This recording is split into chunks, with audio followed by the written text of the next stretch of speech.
Hey, everybody. Welcome to Twisted Tragedies, where we follow all the twists and turns wherever they lead. I am your host, Elise, and I miss your stinking faces. We had some, I had a long week. Let's just put it that way. I had a long week. Had to replace a router. That took a couple days. Whole shit show. So now I am back, and I missed all your stinking faces. So here we go. I hope everybody had a good week. Donna was found guilty on all counts last night. We all watched that. We all saw that coming. The only one who was shocked, apparent, was Donna herself. Sorry, Miss Adelson. We all knew that that's how that was going to come back. The only person shocked about that was you, ma'am. You, ma'am. Although I did not see an actual tear out of Donna Adelson. I saw pretend tears, but no actual tears. I mean, I wear glasses, as you guys know, and contacts. This piece of hair is going to drive me absolutely insane. It's just like sticking out like I'm getting an alfalfa. And I don't understand why. See it? It's like right there. It's just like, boop. Good morning. So, oh, God damn it. I hate how they don't let you just keep the bubble the way you want it. Like, thanks, StreamYard, you a-holes. You know, you got to. Also, I got this thing today that tells me that the StreamYard for your phone has like sound effects now, which I'm like, okay, cool, but where is the sound effects on the one online? Like, I do not see said goddamn sound effects. You're effing up, StreamYard. I don't understand what's happening here. But I did find it funny that they're now giving like claps and audience, sounds. Although I have no idea where in the actual hell they are. I can't find them. I don't see them. I don't freaking know. So, so we've had some stuff. Let's call it stuff. Eileen has some stuff, right? That's been brewing for quite some time in the background.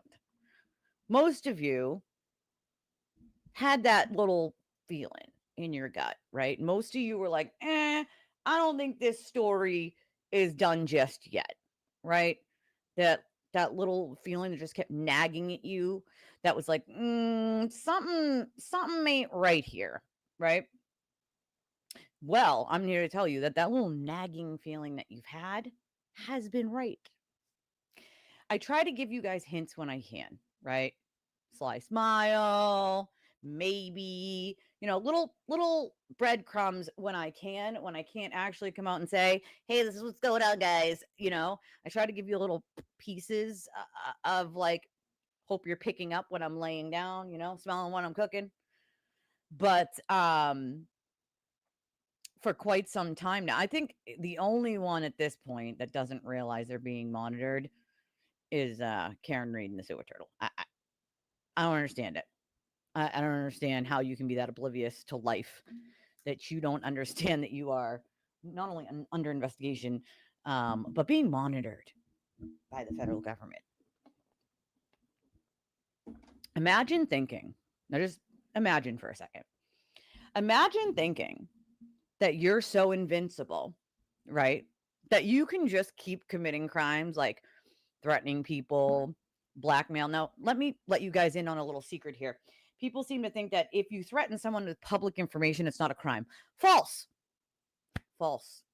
That is false, folks. That is completely and utterly false. It absolutely 100% is still a crime. Okay. You cannot say to somebody, hey, I don't like what you just said online. You're exposing me, and I don't want you writing about me. And the things that I did to other people. So if you don't shut up and go away, I'm going to release all this public information to embarrass you and your family. That's what's called a quid pro quo. Okay. You cannot say, you're going to do this or I'm going to release this information. Whether it's public or not is irrelevant. If your intent is to use that public information to harm emotionally or economically or to shame somebody else, it is a crime. not really understanding what people don't get about that, you know? But the feds, oh, the feds. Now, got a lot to say about the feds today. I got quite a bit when it comes to the feds, because on one hand, you got that corruption going on in the federal government. And I mean, shocker, that's been going on for as long as all of us have been alive, right? But then at the same time, it's so funny the way that when a government changes hands and new people come in and old people come out, what that stirs up exactly. Okay. That got stirred up at the beginning of the year when, Leah Foley was in, and good old buddy old pal was out. Okay. The shit that was done under the feds when the good old give me a favor guy was in there is deplorable. Okay. This isn't like, oh, I'm going to do you a favor. You scratch my back, I scratch yours. That's not the way the justice system works. That's not really the way government works. Thank you, Sharon. I appreciate you. Yeah, I don't know why. What gets me about that is YouTube doesn't like even out the volumes. I have no control over that, but it's YouTube that doesn't like even out the volumes on everything. So I could be blasting or the commercials could be louder. I have no control. I apologize. Yeah, girl, I had a week. All right. I had a week. Let's just put it that way. It was a fun one. Yay. Not really. So here's the thing, right? You can't just keep committing crimes and then thinking nothing's ever going to happen. When your state chooses not to, the feds can pick it up, especially if you're crossing state lines by having electronic communications with people who are out of state.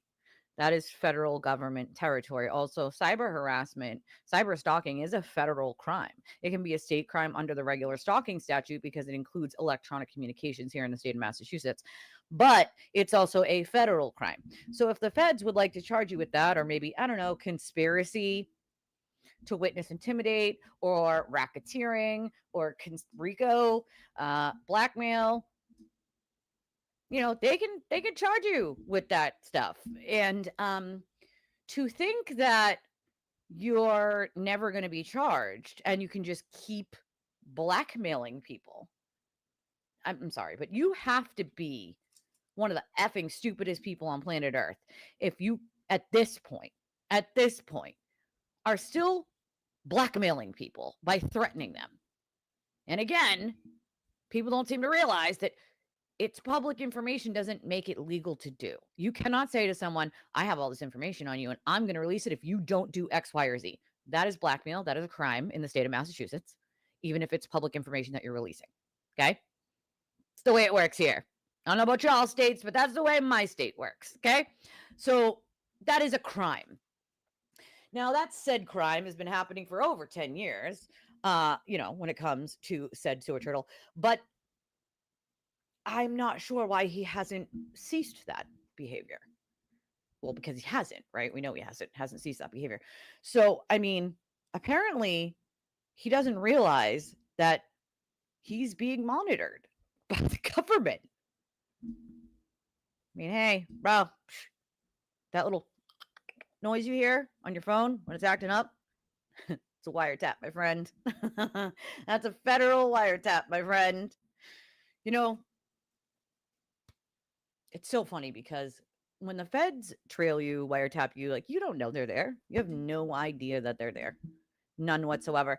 And there's like 3 different things that they do when it comes to like, following you and monitoring you in person, at least. And in person, they have 3 different ways of going about it. One is to just be like right on your ass and not care that they're there, right? Another is to have multiple officers in multiple different locations, walking the dog. They look like your neighbor. You have no idea they're there. They have people who are older, younger. They literally have disguises. I kid you not when I say this, okay? So then their other tactic is to stay really, really far away and then just have someone who has eyes on you throughout where they think you're going, right? But they stay far enough away that you don't know that they're there, right? Right, unless you're Charlie and Donna and you do it anyway. Apparently there are some people who are just that dumb and keep doing it. It's amazing to me. I missed all of you. I missed all of you guys too. I missed all of you.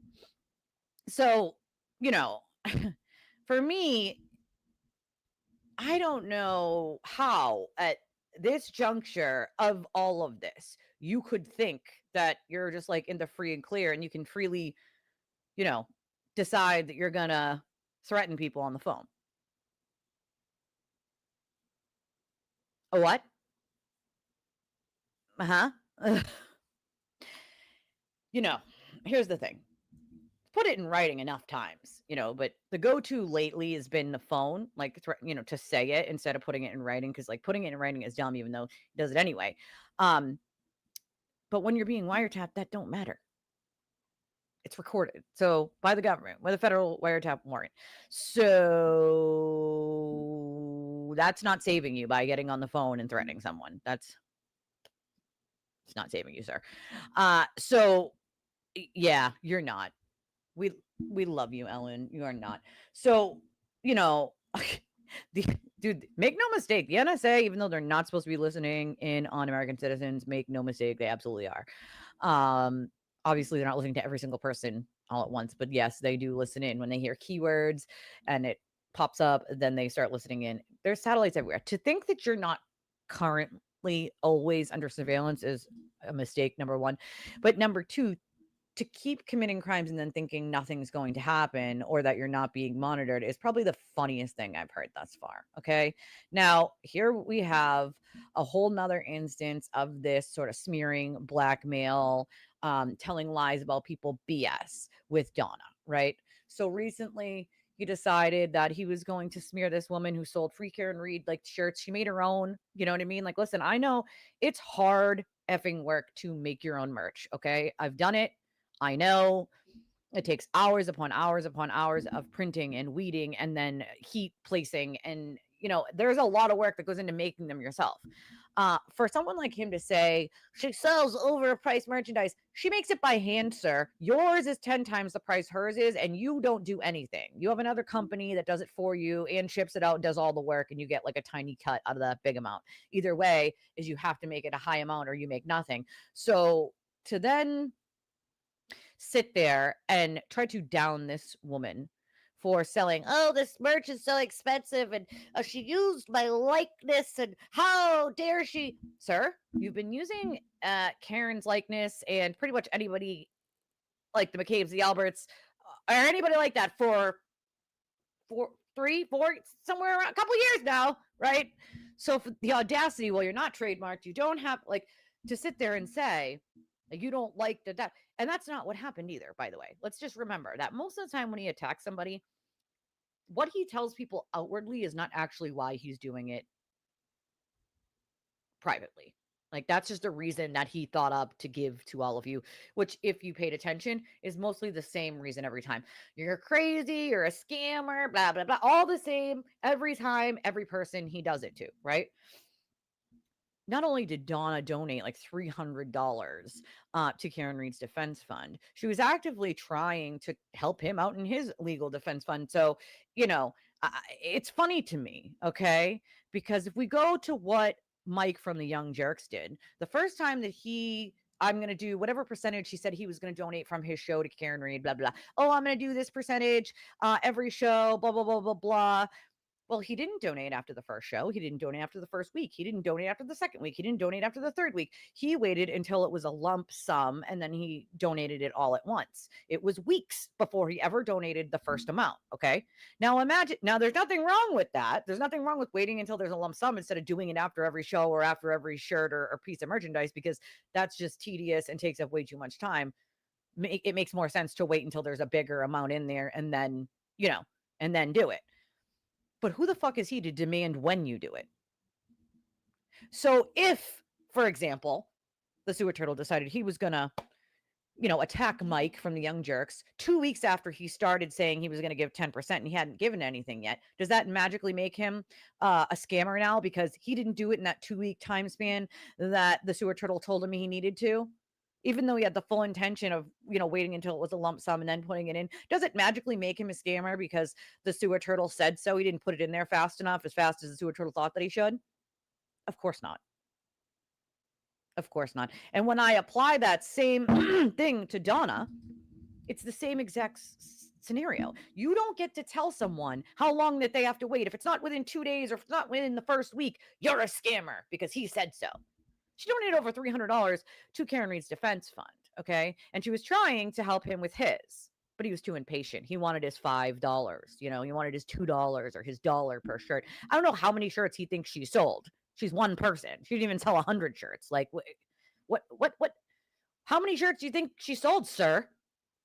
Thousands? Hundreds? She didn't even sell 100 of mine, hundreds. 50? Like, how many do you think she sold? How much money do you think that your jealous, nonsensical BS that you're owed? There was a woman, I don't know how many of you know Sean on the Gulf, but most of you know that, yes, she's the one from New Jersey. I'm going to get into a little bit more of that story in a minute, but Sean on the Gulf is a friend of mine, right? Most of you know that me and Sean are friends. And me and Sean's friendship goes as far as being able to show people that, like, you don't have to agree on a case and you can still be friends. Me and Sean vehemently disagree on the Karen Reed case. We just disagree. It's really that simple. But there's 100 other things in life that we agree on, right? And I will tell you that when I was attacked with a sewer turtle for literally no reason whatsoever, Sean was the first one to be like, not only is this wrong, dude, but this is the shittiest thing I've ever seen happen to someone. Because Sean knew the real circumstances. Not the fake ones that the sewer turtle put out there to throw a temper tantrum, but the real ones. And why. And so he knew what was happening was wrong, right? So I have a great respect for Sean because he has always had my back. Always, right? He knows I'm a good person. He's okay. He lives in Florida, so his face is always going to be red. He's Irish. So a lot of people are always like, oh, is Sean okay? His face is like beet red. And it's like, he lives in Florida and he's Irish. He's from here. He's from Massachusetts. But, apparently it's a secret to some people that me and him are friends. So he was doing a live stream yesterday and I went into chat. I knew some of you would be there. Obviously, some of you would not, but I hadn't been on a live stream, like in the chat even for a week. I mean, not even like, I'm doing my own life stuff and I haven't had time to even pop into anyone else's, stuff. And even like comment or look. So someone else alerted me who was a friend of Sean's and was like, oh, hey, Sean's live. And I was like, oh, hey, cool. So I popped over there and chat. Right. And of course you get the normal, like, FKR trolls and people that don't seem to understand that you don't have to be mortal enemies with someone just because a sewer turtle told you to. And that not everyone the sewer turtle says is bad is actually bad. And that, gee golly, sometimes he just lies to cover his own ass. So I'm in the chat and I took screenshots. I can't even remember the person's name, but I'll have to tell you later. I took screenshots of it. And this person says, ha, ha, ha, ha, what are you here for? Blah, blah, blah. And I'm like, newsflash, me and Sean are friends. Friends? No, you're not. Blah, blah, blah. And I'm like, newsflash, why don't you ask him yourself? Mind you, I had just talked to Sean on the phone 2 days prior to that. I talked to Sean via text probably at least once a week or more. Usually about life, normal stuff. You know what I mean? Like, how's your wife? How are the kids? Like, when's the next time you're going to visit? Stuff like that. And it's like, I don't know why it needs to be bothersome to people that I could be friends with someone who believes Karen's innocent. So what? I don't believe she's innocent. He knows I vehemently disagree with him, but we can still be friends. Why? Because that's what normal humans do. I fully believe that if someone else had covered the Karen Reed case, there wouldn't be so much hate and anger and vitriol. I feel like attacking people would not be the normal thing to do because it isn't a normal thing to do. and just automatically calling people names and saying they're bad and throwing around all these rumors and lies that he put out or one of his minions put out, it wouldn't be a normal thing to do, because you don't just have to hate someone because someone else told you to. What I find so fascinating about all of this is Sean, a lot of those people absolutely loved Sean until Sean said that Proctor was fired and Aiden had not reported on that yet. I already knew, but it wasn't public yet.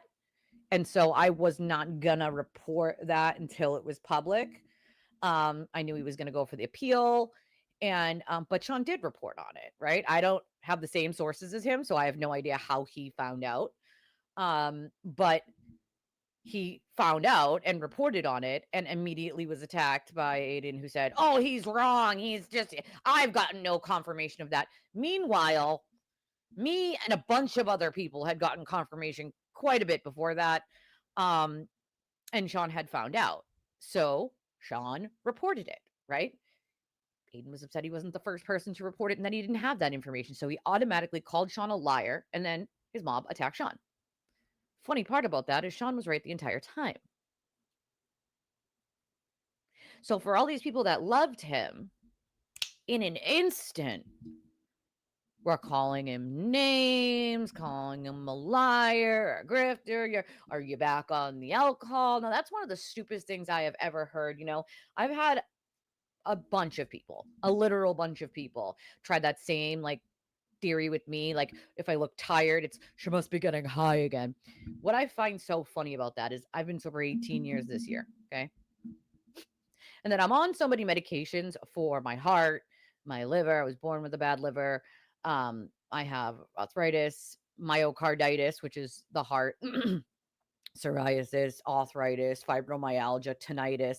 Like, I have a lot of inflammation in my body, but nonetheless, I have a lot of serious health issues along with my PTSD and, not so serious health issues. But I'm on a lot of different medications for those health issues. And so I get blood taken a lot, and I get urine taken a lot so that they can check levels in me.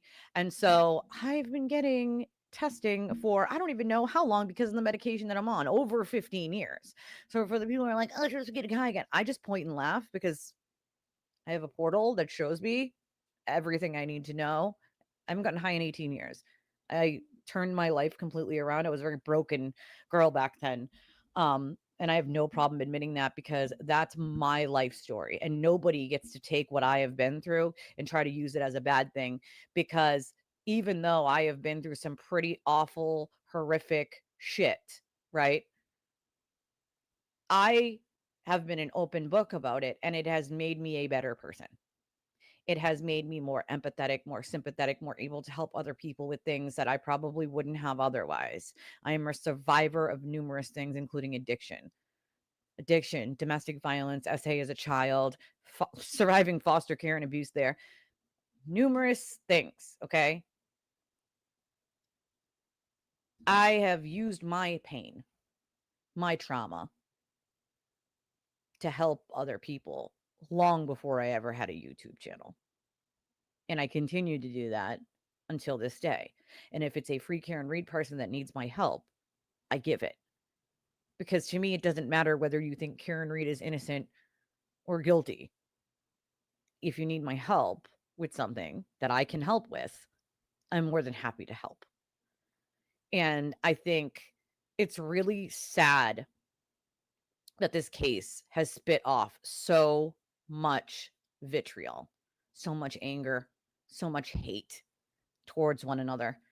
Because me and Sean have talked about this, and I fully believe that if anybody else had covered this case, we could have agreed to disagree, but there wouldn't be all this anger and all this hate, all this automatic, we need to fight each other. We have to be on opposite sides, us versus them. That went too far a long time ago. Now, don't get me wrong. There's a short list of people that I would never help if you paid me money to do it. And that is because they are vile individuals who don't deserve help from fucking anybody. They deserve the karma that is eventually going to come to them. And there's a list of those people, right? That I would never help. And for me to not want to help somebody If you knew me in person, you would know how serious that was, because I can pretty much forgive anyone, right? I don't hold grudges. I could pretty much forgive anybody. But what I went through in the last 2 years with all of this is despicable. It's just gross. It's despicable. The shit that multiple people have been through. The shit that Julie and Lindsay and Karen and Kara and Donna, like Jen O'Donnell, Esty, not okay, bro. Not okay. Period. All right? You don't have to like people, but you don't have to fucking torture them either, right? There's a reason why I don't just get on Twitter and start posting people's pictures and all their information and attacking. What purpose does that serve? What purpose does it serve? I'm really disgusted with the Wilbur, by the way, sharing their personal emails of people who felt the need to reach out to the Wilbur to say that they were disappointed in the Wilbur holding the show for the Sewer Turtle, and then the Wilbur sharing those. I mean, that's weird. That is very strange for them to be doing that. I mean, I don't understand it, right? And for me, I sit here and I think about all the missed opportunities that people have had. Ah, thank you. Appreciate you. All the missed opportunities that people have had to make friendships or some sort of relationship. And it's kind of sad because instead they look for the next rumor or internet lie to hate one another.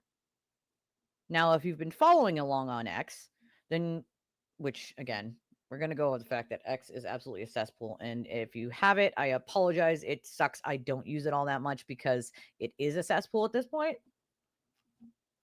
But I also think it's important that we forgive people if they have the balls to apologize. And again, I'm not a person that holds grudges, okay? I'm just not one of those people. Life is too short, and maybe that's due to my health problems. Maybe it's due to having a child with a terminal illness. Maybe it's due to losing my dad, who adopted me when I was 4 or 5 at the age of 21 to suicide. And by the way, September is Suicide Awareness Month. And I want everybody to know that if there's something that you're feeling the blues about, you're not alone. And my inboxes and my email are always open to anyone. Suicide's a real thing. Mental health is a real serious issue in this country, and it doesn't get taken half as seriously. I mean, we're literally watching mental breakdowns on X, literal breakdowns of people in their psyche that are clearly not getting the psychiatric help that they desperately need. And because I worked in mental health, I know how much of a shit show the field itself is. You know, it took me a little bit, hey, Richard, to think about the apologies recently that I have gotten from some people. And it takes balls to apologize to someone that you realize you did wrong to, or that you spread lies about or misinformation about. And I don't think that we should take lightly if somebody apologizes and just tell them to fuck off, right? I think lately, I think people have started to realize they've been lied to quite a bit. And with that comes the realization that shit, they might have added to someone else's pain, right? And let's not make light of the amount of pain that you can cause someone by spreading lies and misinformation about them or their family, because it can create a huge amount of problems in their everyday life. And for people who just think it's just words on a screen, that it doesn't cause a problem in your life, you're dead wrong. It absolutely 100% does. And you should rethink the next time that you just repost something someone posted without confirming that information for yourself, because you very well may be posting a lie about someone who's innocent and has done nothing wrong, but someone else had some sort of petty beef with. And so now they're using that petty beef to try to harm someone who's done nothing wrong. I just want y'all to think about that long and hard. Because we shouldn't have to spend an hour even on X sitting there arguing with someone about what is and what isn't. I know me, right? The people who know me, right? The people who don't, well, it's too bad for them. No love lost, right? The people who know me know what kind of person I am. They know if they call, I'm always going to answer. They know if they message, I'm always going to answer, right? For the people that choose to believe internet rumors and lies, well, that's their loss, right? That's their loss. Then I don't have to have that relationship or that toxic person in my life. I think I have had far too many victims come to me about far too many different things that have happened to them over the last couple of years alone. And believe me, I was working with victims long before this, but the volume of them has gone up. And I used to work primarily with a lot of domestic violence, homelessness, addiction, mental health, a lot of helping people navigate different programs and things that they need, like grants to help them fix their windows in their home that they own, but they don't have enough to fix the windows, like things like that, or any government programs that could help them that they pay taxes into that they don't know about, things like that. Or finding them, like I said, hiding domestic violence victims. I've done that quite a few times. And then because the shelters are not just open when someone needs to escape. So they got to go somewhere before they can get in somewhere to escape, right? So sometimes I'm that bridge. And I'm happy to be that bridge because I didn't have one of those when I was escaping domestic violence. And it's not a joke. Escaping an abuser, whether it's violent, like I had to deal with physical, or emotional and mental. Sometimes that mental mindfuck is worse than the physical. I'd rather be punched in the face than mentally tortured for days, weeks, years. I would rather you just punch me in the face and get it over with, right? And anybody who's dealt with that would probably tell you something similar or the same. So for me, you know, I try to do my best to be a better person today than I was yesterday, right? And we're not perfect. No one's perfect. I can't be perfect all the time. No one can. I have my own faults. I got my own, life outside of doing cases with you guys and trying to, take care of family members, make a living here with you guys and also do what I need to do for my kids and and anybody who comes to me for help. But I really just want people to open to their mind to the fact that there may be people out there that you didn't know that might think Karen's innocent. Cool. You might think she's guilty. I think she's guilty. Most people know that. But besides you disagreeing on that, you probably have more in common than you realize. Right. And again, there's a short list of people I would never help on that side. I'm sorry. I think I'm like getting sick. I can feel like a frog in my throat. It's like I can't clear my throat today. And I'm probably getting sick. Or maybe it's my allergies. It is getting to be allergy season. Hence why I have my coffee and my water. Please hold while the next cell subscriber you are trying to reach is located. I honestly think mental abuse is worse, Rich. I really do sometimes. I think it's worse. But I really want you guys to sort of open your minds. And there's 150 of you watching or listening on X right now. I do wish most people would hop over to YouTube because it's so much easier to have these conversations with you guys in live chat than it is 150 people listening and watching over on X but not able to talk to us. But I want you guys to think about the things that you've said about people whom you don't know, right? Whom you don't know from a hole in the wall. Did you say that thing because it was true? Or did you say that thing because 50 other people said it and you jumped on a bandwagon? If you said that thing because you jumped on a bandwagon, or someone else told you this person was bad, or told you that it's true when it's not, you don't know how many instances of somebody telling a complete detailed story that is a literal made up lie about me, and then someone showing me the screenshot and me being like, where was I for that? Because that never happened. The lengths that people will go, because people just assume that, like, well, if someone's saying it, it has to be true, right? Or part of it has to be true, right? No, you're underestimating people with serious mental health issues that desperately want clout, that desperately want a pat on the back, that desperately want to be the part of an inner circle to a YouTuber. You're underestimating what people are willing to say and do to control one another or the narrative or who someone likes or doesn't like.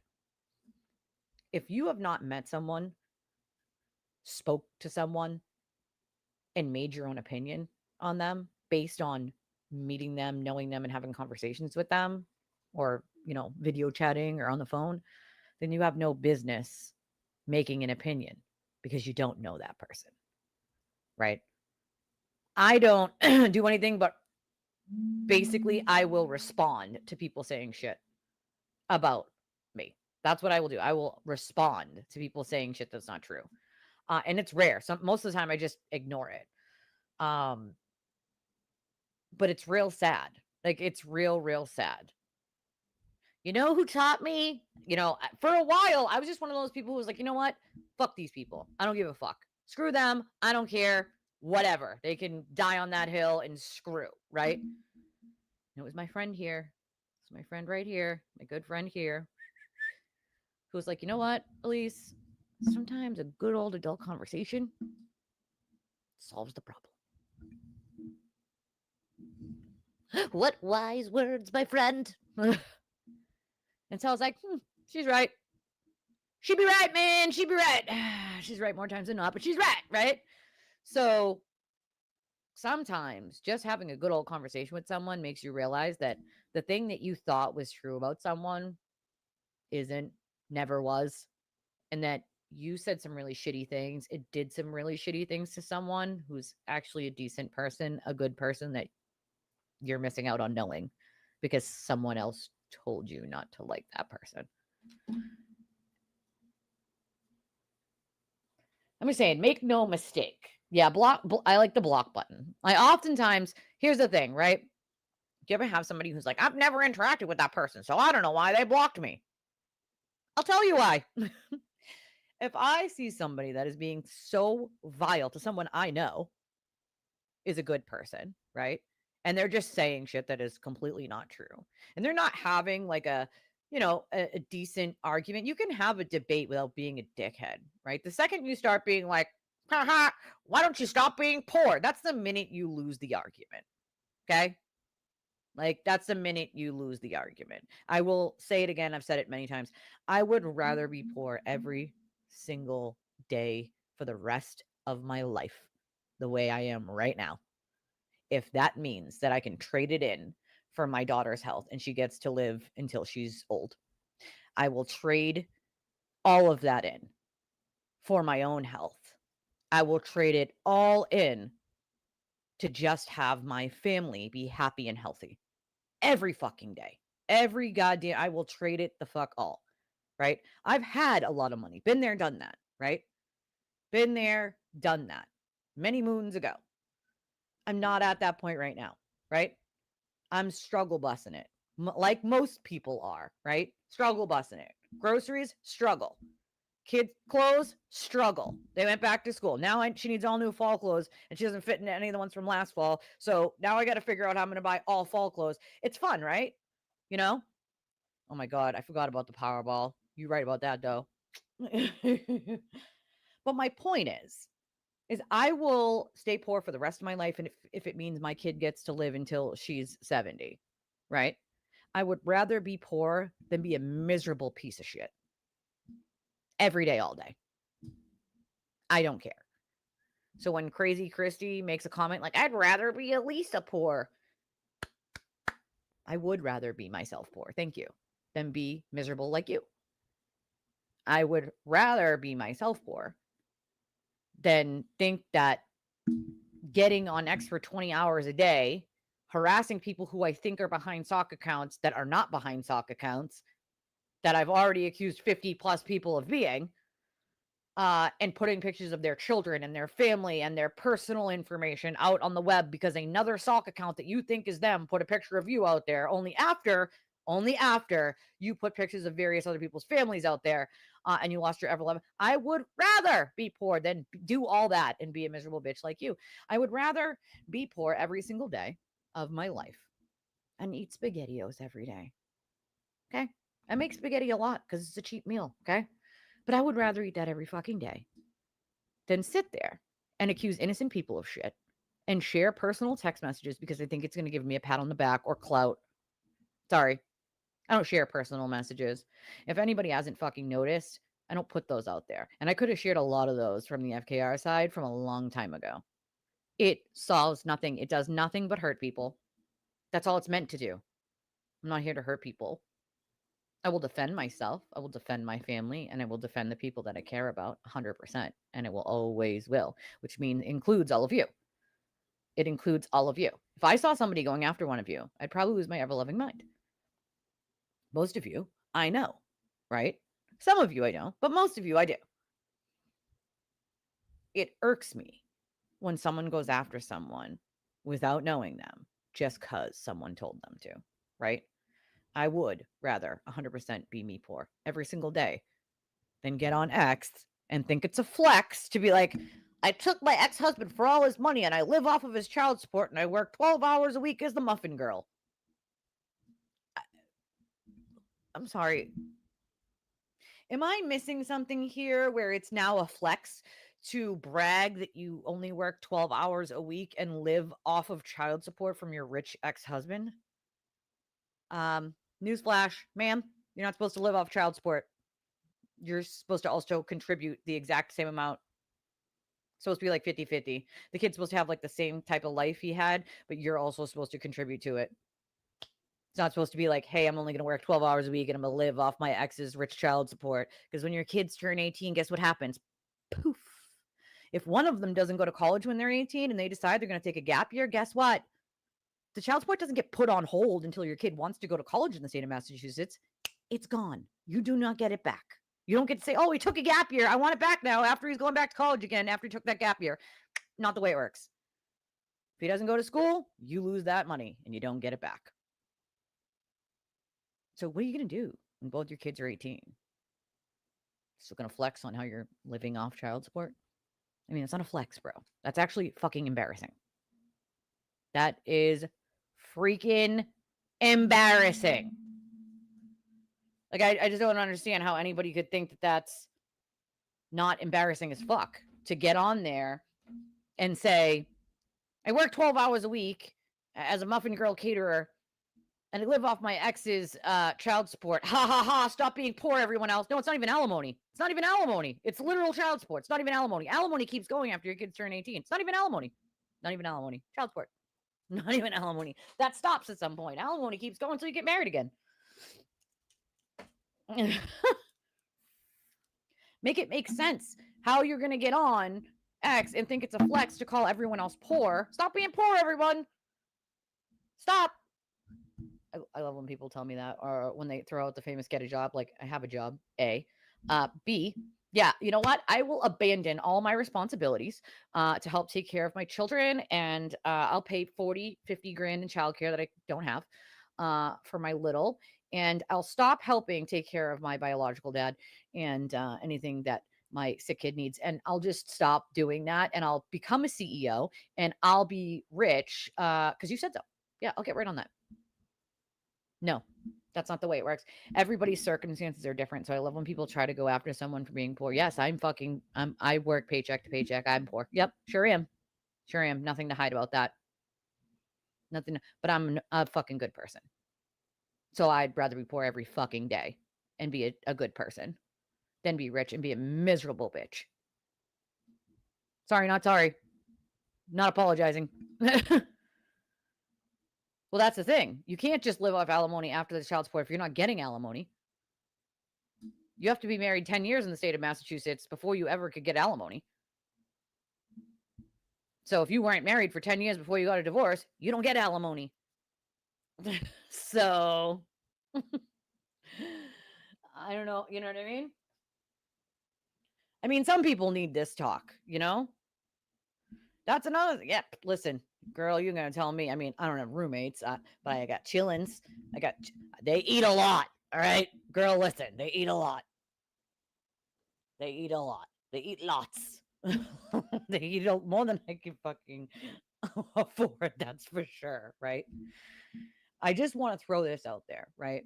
I want everybody to know that the woman, Donna, that has recently been slandered, defamed, called a scam artist, things that she is not. I have her back. Period. Anybody who is bullied by someone like that, spreading things that are not true about someone, whether they're free, care, and read or not, um, I will always be on the side of what is right. Bullying is not right. Cyber stalking is not right. Spreading lies about someone is not right. And I've had it happen to me. So I know what that's like. I know what it's like. Okay. It does a lot of damage to someone in their life. Right? It's amazing to me. But that's the thing. When the fuck do we get I would love to know where we get freebies. Somebody point me in the direction of fucking freebies, bro. Because I'll tell you this much, right? The amount of actual work that gets done to run a stream like this is not like you just press the button and off you go. Like, A, there are costs associated with it. And B, you can't just sit on your ass. Like, you can't just be like, oh, I'm going to Google this today. We're going to talk about that. Like, you have to actually talk to sources. You actually have to, get court documents. You have to actually try to get insider information on certain things. Like, you actually have to do so. You have to make the thumbnails. You have to figure out the script. You have there are so many different things you need to freaking do and so many different things you need to pay for to make it run that it's like, this shit ain't free. You know what I mean? Most small creators aren't even breaking even. Never mind making a buck. Now, here's the funny part, right? I saw a lady. You guys are going to love this. I always say it's a hand up, not a handout, because where I might be poor, right? Money-wise, I am always willing to give someone something I have. So if I only have 3 boxes of macaroni and cheese in the cabinet, you're more than welcome to, a box and a half. Like, if you need it and you don't have it, like, I'm more than happy to help, because that's just the way my grandparents raised me, right? You help anytime you can. Because if we did more helping our own neighbors and we just knocked on the door and was like, hey, these are, this is a whole nother pan that we made, but nobody's going to eat it. Could your family use it? Right? Me and my neighbor oftentimes will like throw things on the grill, or one person will cook one night for all of us and the kids, and the other will like, it saves a couple bucks. It helps each other out. If we all just did little things like that, like, so many less people would struggle, right? So many less people. If we all threw, like, anytime I see someone who has like a GoFundMe, or they're having like a fundraiser for, their family, or legal funds if they're victims of something, homelessness, addiction, mental health, things of that nature. If one of you comes to me privately, I'm always willing to throw 10 or 20 bucks at it that I don't even have. Like, Ellen knows this firsthand. 10 or 20 bucks at it that I don't have, to help someone else. Like, even if it's the last 40 bucks in my account, if 20 is going to help someone and they need gas in their car and they can't get to work tomorrow, like, okay, well, I'm not leaving the house tomorrow, so I'll give them 20. Like, yeah, it's going to screw me in the long run, but they're going to be able to get to work. So they're going to be able to get a paycheck. Like, and that makes me happy. Like, it is what it is. If we helped each other more, no, and that's the thing, right? It doesn't matter which one you are. It matters who you are. That's the difference. And that's why I think it's like, why the actual F? Why the actual F? Do people think, whether it's being poor or rich, that sort of makes you bad or not bad? It's who you are, not how much money you have or how much money you make. I don't make a lot of money, but anybody who comes to me for help, I help. Sometimes I just do it. Like, if I get a little extra that I didn't know I was going to have, I'll send somebody I know who needs it out of nowhere. Just knowing, because it's hard to ask for help, dude. And some people don't have anybody to ask. Like I'm in that particular, there is nobody to really ask. Like I don't have family I can call and be like, hey, I need to get pull-ups. Can I borrow $50? Or, and that's the thing, like, how can I borrow something I can't really pay back anyway? So there's no point in even asking someone. I don't even have anybody to ask, but the point is if you can't really give it back, right? So, I mean, you do the best that you can. You try to be a good person every day. But that also requires us to take a step back and look at the things that we're saying and doing ourselves. There's a reason why, and I say this, I don't say it lightly. There's a reason why I say there's a cult on both sides of this case, of the Karen Reed case. There always has been and there always will be. There's someone over here and there's someone over here. There's somebody over here telling people who to like and who to talk to, and there's someone over here telling somebody who to like and who to talk to. I don't want a part of either one of those things. My viewers, my friends, my family know I don't give a shit if you watch me and then you watch Melanie Little. You watch whoever you want. It's your life, right? That's your choice. I'm no love lost if you want to watch someone else. Go ahead. It's your life. I encourage it. You should listen to other opinions and not just one. You should. That's how we open our minds, right? But you also shouldn't take abuse. If somebody's going to berate you, get the fuck out of there. Don't stay in a toxic. But I'm not going to sit here and sit silent while we have an issue going on both sides. On both sides.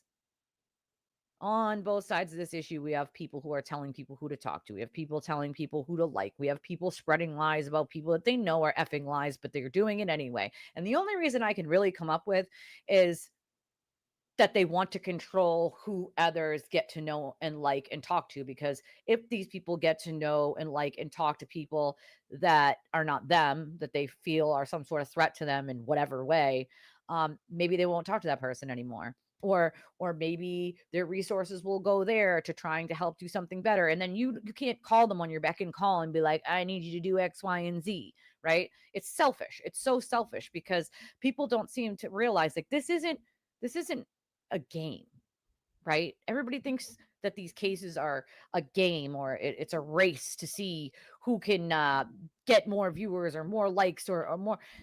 These are real people's lives. Real people's lives that are affected. It is completely fucking selfish. It is not a competition. People's lives are not a competition on who can get into a documentary faster, who can be more relevant. It's not a fucking contest, dude. It's real people and their lives. Okay? We can't sit there and say, I don't want to get involved in the drama, right? If it's about someone else. But when it happens to you, you're asking people to help you out and stick up for you. Well, if you didn't stick up for someone else that you should have stuck up for because your excuse was you didn't want to get involved in the drama, how the fuck do you expect everybody else to want to do it for you? It's not drama when it's you, right? So what makes it drama when it's them? Are they less than? Are they not more as important as you? Are they less of a person? Do they not deserve the same kind of sticking up as you do?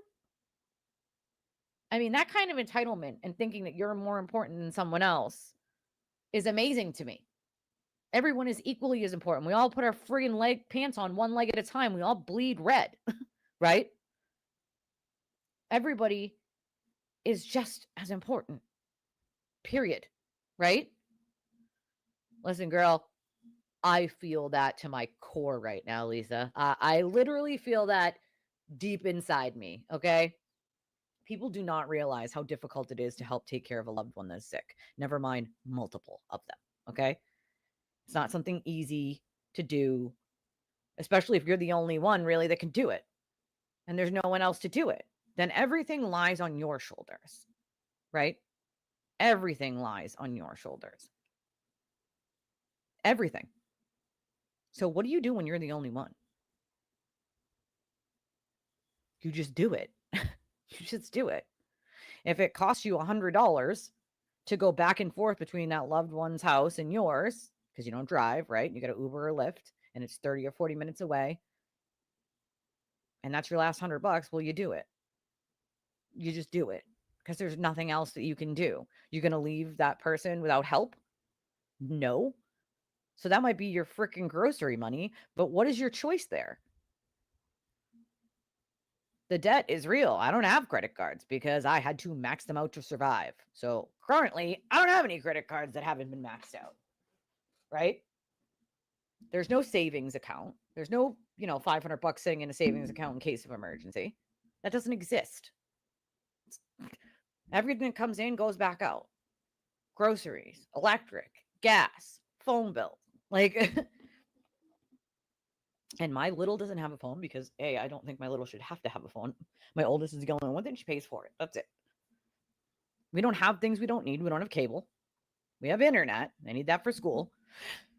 And we have one streaming service that comes with our phone bill and one that came with something else. We got like a free 6-month whatever on it. And one that I borrowed the login from my sister. So we have 3 total. Hi, Rachel. Yeah, you know what I mean? Like, you got to live. You just got to live. Nobody anticipates like your income being here and then it sort of tanking, right? That's what happens to most of us. I had a career, okay, in corrections. I worked in a prison for the criminally insane. Sometimes you don't have a choice, right? I had a very difficult pregnancy. And 40 to 50 grand a year in childcare was just not feasible making what I was making. Okay. It's not feasible.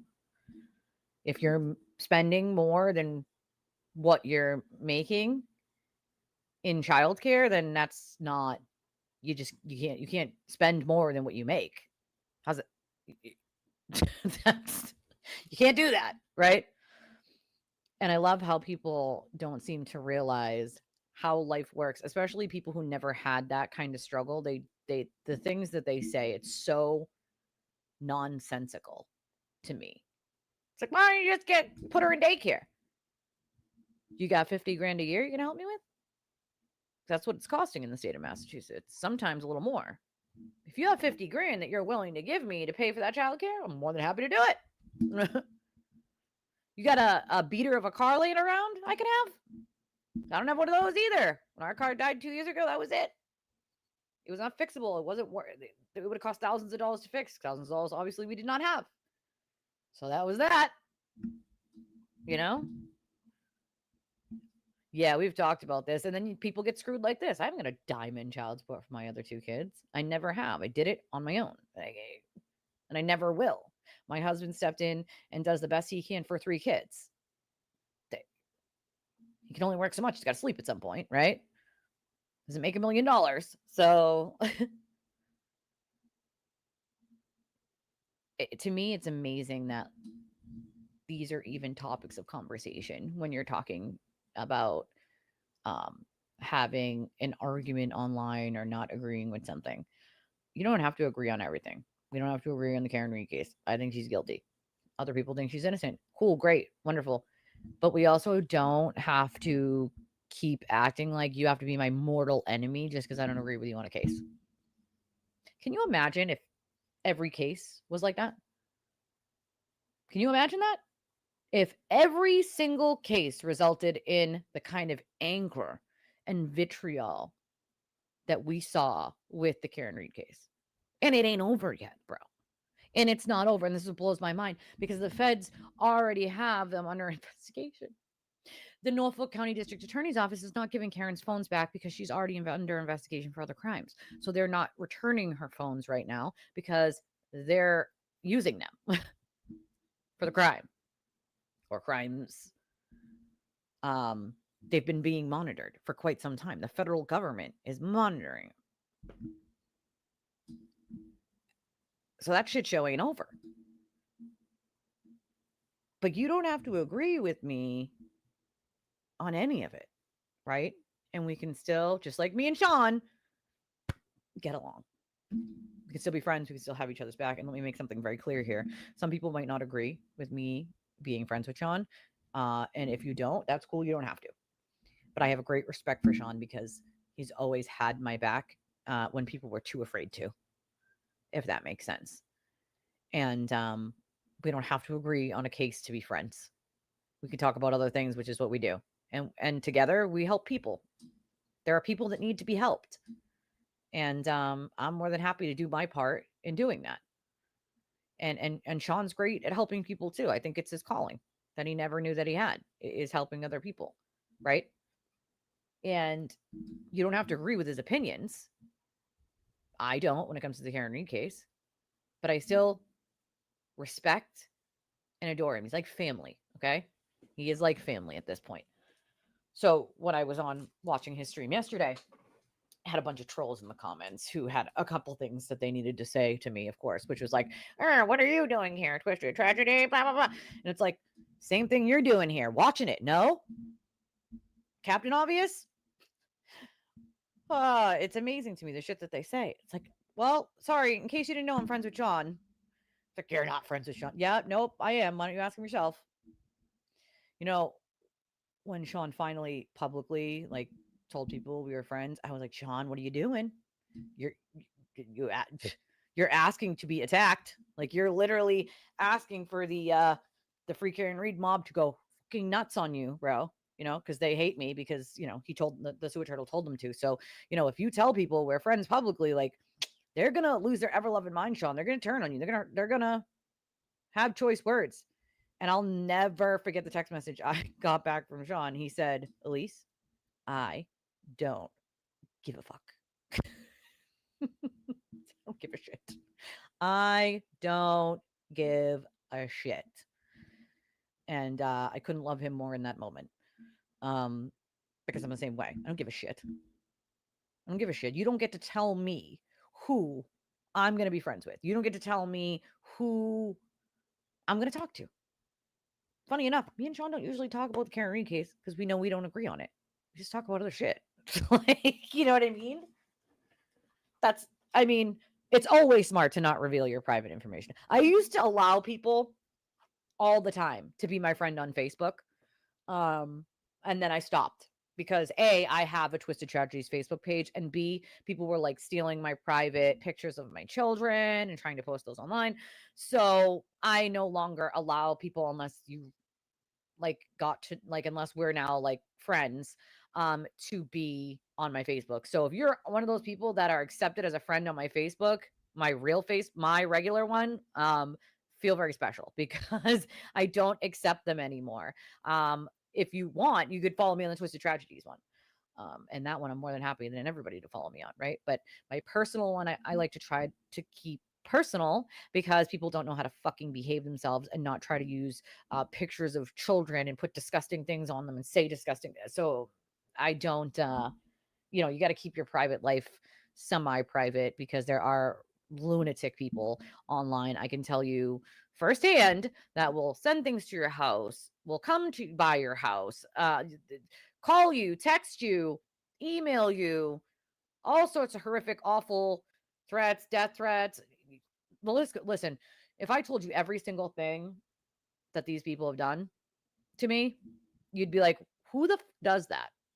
It's not normal, right? It's not freaking normal. You just don't do that. It's not normal. I would never go out of my way to harm somebody in real life. I don't understand the sense that makes to people because it doesn't make any freaking logical sense to me. I would never do that, sometimes it has to be family too. If you have a toxic family, listen, I'm telling you, if they're toxic, just because they're family does not mean that you have to keep dealing with them.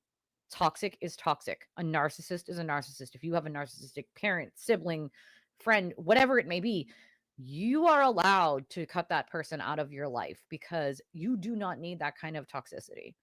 I speak from experience, okay? You don't. You are not obligated to deal with somebody's toxicity in your life, okay? You're not. It doesn't matter who it is. Father, sister, brother, aunt, uncle, cousin, child even. You are not obligated to deal with that kind of toxicity. You are allowed to have boundaries, okay? Personal boundaries. And if somebody doesn't like it, then they can't fit into your boundaries. They can't not cross those lines that you put there for yourself and your own safety, Yeah, and you can use, I think they have Google, I think, can give you a phone number. I've never tried it, but I know that people use those, Google numbers. Most people just have my regular number. Again, feel special because I don't just hand that one out. But if you have my personal number, here's looking at you, Ellen and Jesse. And I literally meant to, I keep meaning to send it to you, Scorpio, and you have to send me an email so I don't forget. Because then when I go to check my email, I can be like, okay, reply. Like I would stop the show at the end and I completely forget. Appreciate you, Michael. Whoa. I don't know what just happened. My whole computer screen's just like flashed at me. What's going on here? Oh, you know what? You know what? Today's past the 1st. That means I have free memberships to give out.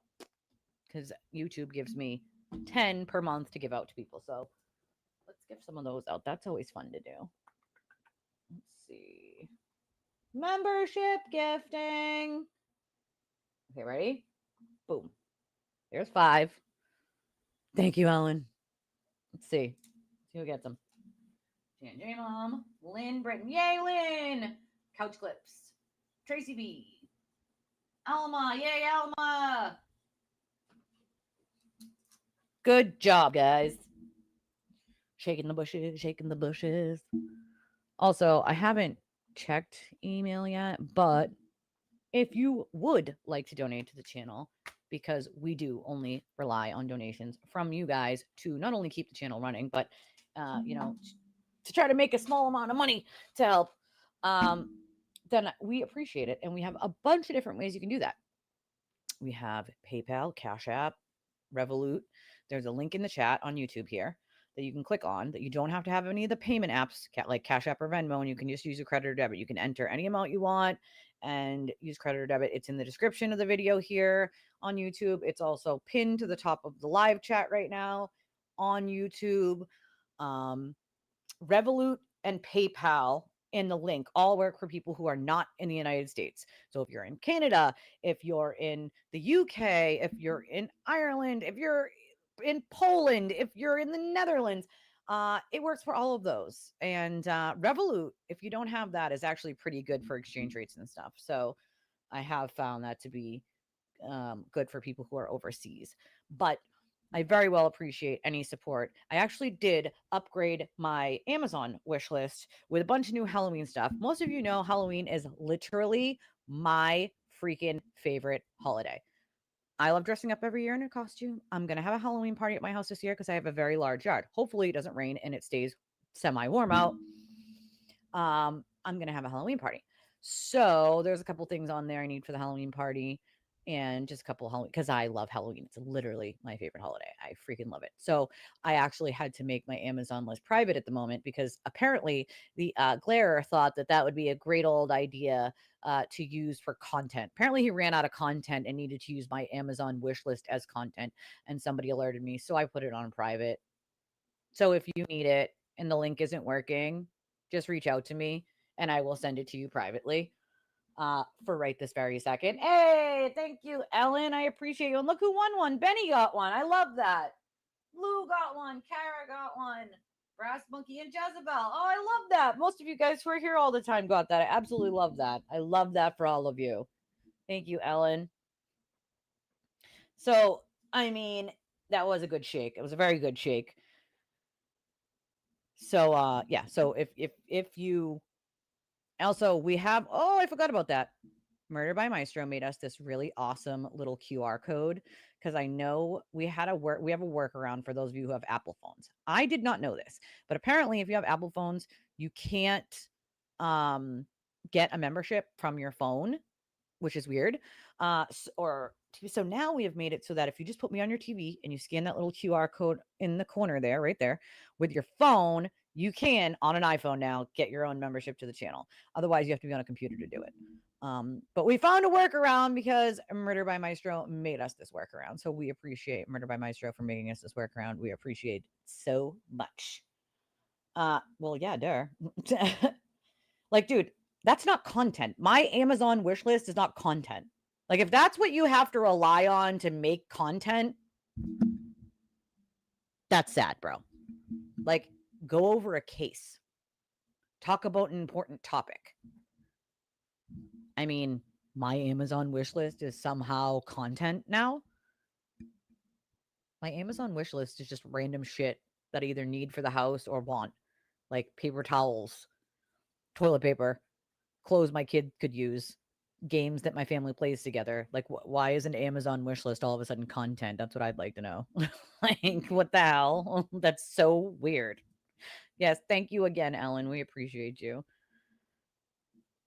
Yeah, I don't know why. That makes no sense to me. It might be also though because Apple takes a really large cut of stuff. So if you donate, like if you do like super chats and super stickers via Apple, Apple takes a cut and then YouTube takes a cut and the creator doesn't get it for over a month. So anything anybody donates between September 1st and September 30th, I won't get until the end of October. So it's like, the best way for any creator you watch is always to donate like Cash App or Venmo or PayPal if they have it, because then it goes directly, especially smaller creators. It doesn't matter that much for bigger creators because they have a steady stream of income coming in every month from that, but smaller creators don't. So, you're better off trying to do Cash App or Venmo or PayPal for them because it goes directly to them. They can cover their costs and hopefully maybe make something on top of that after they cover their costs. But yeah, Apple takes a cut, and I didn't know that. They take a cut on top of what YouTube takes. So you get even less as a creator. So maybe that might be why Apple phones don't allow you to get a membership, because the lower tier memberships are so cheap that they might take too much of it for it to make sense for creators. And so maybe Apple or even maybe YouTube was like, no, we're not going to allow that on your device because you're taking a cut and that's not fair. I don't know. That could be why. It doesn't really make sense though, because they allow you to do super chat. So I don't know. It's weird. It's weird. I missed you guys too. I did a whole week. Yeah, making heels cry. Like so awful. So awful. So freaking awful. God rest her soul, dude. We miss her every day. We know she's up there. Sometimes when I'm having a hard time, I can literally like hear her in her voice, just in my head being like, well, just fucking keep going, Elise. You just got to keep going. Because that's what she would tell me, and it's almost like I can hear her saying it to me sometimes.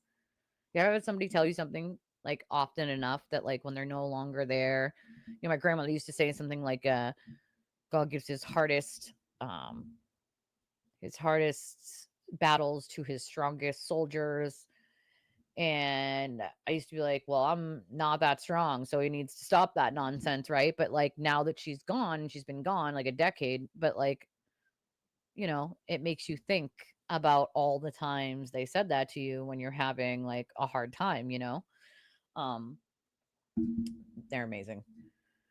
This is why I say, like, sometimes you don't realize what something means to you until it's no longer around. And like some of those sayings my grandmother used to say, I was much younger, and but please, like, and now older, you're like, yeah, it makes so much more sense. Like so much more sense. Apparently not. I mean, since when is that content is what I'd like to know. I didn't know people's Amazon wish lists were content nowadays. I figured creators actually made content about subjects and not just someone's Amazon wish list, because I'm not really sure how that makes content. Other than being like, oh, what do they need toilet paper for? I don't know, to wipe their ass? Why would they put things for Halloween on their wish list? Because Halloween's coming up. I don't know why you would, like, what kind of content can you make with what's on someone's wish list? By being like, why do they have that there? Or why do they want that? Why does that matter? That's weird, bro. You're fucking weird. For someone who lives in his mother's basement and has never had a career, talks an awful lot of shit about everyone else. It's amazing to me, the lack of self-awareness some people have. No, I'm a survivor. And that's the difference, is I will help any survivor. Also, on another note, I need y'all to do me a huge favor, okay? Need y'all to do me a huge favor and send some good juju over to the Bradley family. If most of you don't know, Amy Bradley went missing in 1998 off of a cruise ship. Okay. They believe that she was smuggled out and human trafficked and that she could still be alive somewhere. And the Bradley family was in DC yesterday, working on something that they were hoping would go their way. They were having a meeting. And I talked to Brad yesterday and I let him know, like, hey, whatever you need, like, you let us know, and we're more than happy to help, put the word out, any campaigns or writing letters or calling, like, we will have your back for sure, because my content is for victims and their families, you know? Thank you, Joy. I don't feel great, but I'm glad I look great because I have had a fucking week. I'll tell you guys that much. But yes, they were in DC, and they were hoping that that meeting sort of went their way. And I talked to Brad yesterday, and I told him, like, whatever he needs to just let me know, of course, if it's, writing letters or calling senators or, putting out any information we can about Amy. We're more than happy to do it at any point, and that my platform always is open. I mean, he knows I've had that talk with him before, that my platform is always open for him to use anytime he wants. I might be a small channel, not a huge channel. I'm a small channel, but I know what it's like to have someone that's missing. And it's an awful feeling not knowing what happened to them and where they are. As you most know, all of you know, I have a friend who is still missing. My friend Miguel has been missing for a really long time, and he has still not been found. And just not knowing what happened to him, where he could be, why, it gnaws at you. It literally freaking gnaws at you.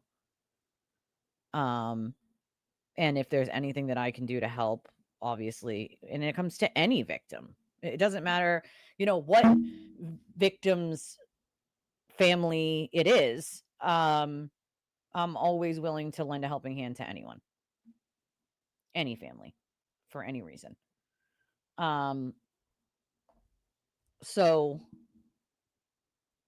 I do not know. I haven't had an in-depth conversation about any of that yet. I mean, obviously I've talked to Brad, but I didn't talk to him about what the meeting was about or anything like that. But I said, we send you all the love and all the good juju, and whatever we can do, we're more than happy to help.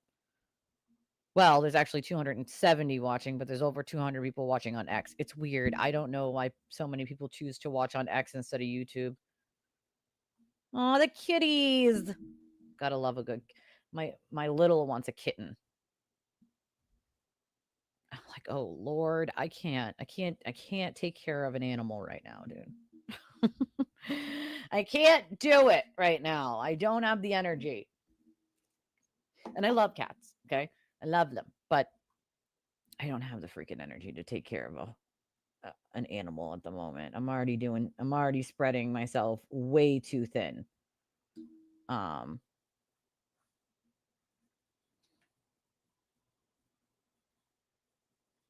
on a second.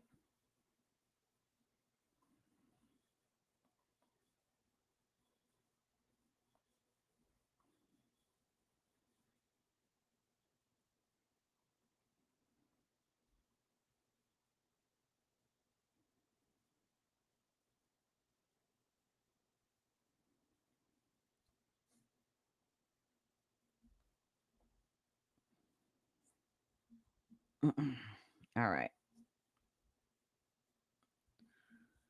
Aw, rescues. I love that. But yes, please send all the love to the Bradley family. They're looking for answers, and they deserve answers to where Amy is. Everybody deserves answers to where, where their loved ones are, especially people who just vanish. I mean, the fact that pisses me off the most about all of that is the way the cruise ships responded to her going missing. There are things they could have done right away to try to figure out where Amy had gone that they didn't do. All they cared about was getting back out on the seas to their next trip. They didn't give a shit about a human life. And I have a serious issue with that, because if one of your loved ones goes missing or something happens to them on a cruise ship in international waters, there's a lot of shit that you can't do because you're not even in the United States. You're in international waters. And they don't care. They care about their bottom line. Their thousands and thousands of dollars per person that's being spent. I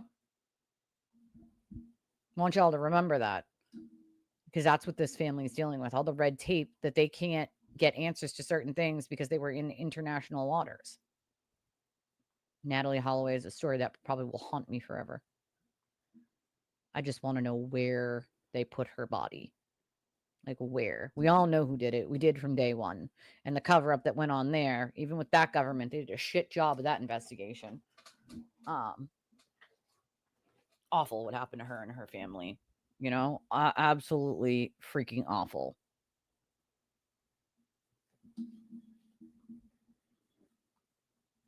Hey, girl. We was just talking about you in the beginning. So this is Donna, everybody. And we send all the love to Donna. All the love. And she knows that I 100% have her back. As should anyone who's dealing with bullying. Everyone should have the ability to say, this is not okay. We're not going to continue to let this happen. We're going to speak up when we see something like this happening. The problem is there are so many people willing to lie for clout, willing to lie to get a pat on the back from a YouTuber. So many people willing to keep quiet because they're afraid. It's real sad. Okay. Most people know you can't silence me. I'm never going to be silenced. It's not a thing. Not a thing. Sorry, not sorry. You're not going to silence me. You know, it's not a thing. I have been in that position and I will never let what happened to me happen to another person. Ever. And so we are a family here, Donna. My community is built around love and looking out for one another and, you know, doing the things that I think should have been built on any platform, whether you're going over cases or not. Yes, we do cases here. Okay. I'm a law nerd. Okay. I'm just a nerd in general, but we don't all have to agree all the time. There doesn't have to be this sort of us versus them hate vitriol thing. That doesn't have to exist. It just doesn't. We allow it to breathe oxygen and exist. You know? Oh yeah, absolutely. 100%. 100%. 100%. She's done a couple interviews, but not with the sewer turtle. Gee, why is that, Elise, you say? Oh, well, I will tell you why. I don't really know why this is a shock to anyone, okay? But two reasons. One, because he's like a Hiroshima bomb waiting to blow at any moment. And you can't, you know, really trust him, number one. Number two, people seem to forget that there was a whole blackmailing situation in trial one that he tried because he didn't get a seat in court and he was all mad about it. So why would Karen want something to do with someone who tried to blackmail her? Number one. Number two, she cannot sit for an interview with someone if her attorneys know that she's actively being investigated, because chances are they're being investigated together. Now, she probably knew that a while ago. I've known it for quite some time. They are both being investigated. It's really that simple. They are being investigated. So her lawyers at least are smart enough to know you can't have her going on a show with him because it just gives more to the conspiracy, right? It shows that you're leading more, giving more to the government by doing that. And so she steers clear. Not just for that reason, for numerous reasons. But, you know, she went with Billy Bush, Howie Carr, you know, all those things. Hey, you got to do what you got to do, you know? And I'm, listen, if he doesn't know that, it's really sad. Okay. Let's just put it this way. He's already being investigated by the federal government. If he does not know at this point that he's like being monitored, then he's not as smart as he thinks he is.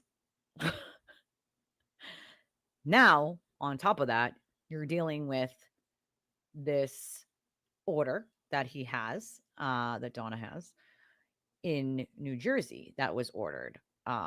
He has to appear September 8th at 8:30 in the morning in New Jersey in court because the temporary order will then expire. And so the judge has to decide whether this order can then be extended for a year or whatever. So I have no doubt that it'll be extended. But Then there is the complaint that Donna filed. It was a criminal complaint she filed for cyber harassment and stalking. And the DA has not yet, and not that I know of yet, made a decision on whether they're going to pick that charge up and charge him criminally with a 4th-degree felony in New Jersey. As far as I understand, New Jersey actually takes cyber stalking and cyber harassing pretty seriously. And it's like a 4th-degree felony in New Jersey. So if they issue that, right, then they would issue they would either arrest him or issue a summons, and he would have to come in for another court date. So, I mean, you got all that going on. Then you got all the charges here in Massachusetts. Now, here's the biggest problem that he's got going for himself. You have all these charges in Massachusetts of witness intimidation, things surrounding like cyber harassment and stalking. And then you have this stuff going on in New Jersey. It's like, blame, one time shame on them, second time shame on me. It's not a coincidence anymore. Okay. So for all the people who are like, he is just so innocent, he's being set up all the time. Yeah, everything is set up. You're right. He has no responsibility for anything that he does. Listen, we all got to take responsibility for shit. Okay. I don't understand at this point how you can't take even a little bit of fucking responsibility for the shit done. You went over the line, bro. It's really that simple. You went over the fucking line. You went from where First Amendment goes way over into like incitement. There's no doubt. Like, there just isn't. Oh, well, that's what happens, right? If you say, I think she's guilty, then it's just like a row of trolls being like, you're a terrible person. You're a shitty human being. And it's like, they're shitty human beings. You don't agree with them? We don't have to agree on the case. That's okay. We don't have to hate each other just because you don't agree on one court case. Like, who cares? Well, there's lots of things being investigated. Now, there was another thing I wanted to talk about today because, like I said, the federal government here. Yeah, well, I mean, that's the thing, right? Hi, he's the problem. It's him. It can't be everyone else. It can't always be everyone else, right? It can't be it's this person, it's this person, it's that person, it's this person, it's that person. It's everybody else but him. It's always a setup. Everyone's a liar. Everyone's a scammer. Everyone's crazy. Him and Meredith breaking up. That's normal. Listen, you can't hold a girlfriend because you can't stay faithful. Like that's the reality of that. Is him and Meredith are no longer together because he cannot stay faithful. He just can't. It's that simple. I would bet dollars to donuts that she was threatened, maybe blackmailed a little, and they probably did it to each other. I got this on you. Well, I have that on you. So let's not fight each other because we both have dirt on each other. Let's just go our separate ways. Do I think that bargain's going to hold up? Oh, no. Oh, no. Because one of them, just one of them is going to get an ego and say, why the fuck should I sit quiet? Why should I do that? They're going to make a sock account. They're going to start spewing shit that they shouldn't, right? The other one's going to notice that that's information that only the other person probably would know. And then it explodes, right? Because then it's going to be attack central, back and forth. But if y'all don't remember, he blames it on, I have a bad taste in women. All the women I date are crazy. Or maybe it's you, sir. Just saying, maybe it's you. You know what I'm saying? Maybe it's you. Maybe it's not everyone else. Maybe it's you. Well, that's the other thing, right? Like I said, today is September. It's Suicide Awareness Month. My dad committed suicide. Like, bullying people can result in suicide. It absolutely can. But what I find really funny is we have one of those internet bullies that are literally, and I kid you not when I say delusional, actually delusional. Chrissy's actually delusional and actually makes up these scenarios in her head that she believes to be true because you said one time, like, oh, doesn't that person have a kid? I think it's a boy. Is it a boy or a girl? Like, literally just in conversation. She uses that as like, you were trying to get information on their kids, and I think you were working with that. Like, it turns into a whole conspiracy. Like, that's like wackadoo crazy shit. Okay. Crazy shit. Drawing lines where they don't exist. Everything is suspicious. If you say something, they find everything suspicious. It just weird shit. Okay. But if you're the one doing 20 plus hours a day on Twitter, cyber stalking, harassing, putting people's information out there, screenshotting out of context text messages and deleting all of your parts of it, and then putting it out there to try to harm someone, you do not get to sit there and say, everyone stop or someone's going to kill themselves, when you're the one who's been doing it for well over a year. You don't have that right. You need to take several seats and sit the fuck down. Several seats and sit the fuck down, because the cyberbully does not get to talk about how everyone else should stop when everybody else responds and defends themselves from said cyberbully. That's not the way it works. You're mad people are calling you out and finally defending themselves after staying quiet for months and months and months and months to see if you would just like figure out that you're fucking loopy and like shut the hell up eventually. You didn't, right? You kept going and then accusing more and more and more and more and more people, so on and so forth. And so then we get to this point where the cyberbully herself sits there and says, everybody needs to stop before somebody harms themselves. You don't get to fucking dare say some shit like that after the absolute mayhem that you have caused by fucking saying all of these innocent people are these accounts that you don't like. Sit the fuck down. Sit the fuck down. These people are allowed to defend themselves from someone like you who has done nothing but harm to people. Stop using the fake excuses. You're here to save Aiden, or you're here to stop people from harming innocent people, because that's all you've done for the last year and some change, is harm innocent people who did nothing but disagree with you.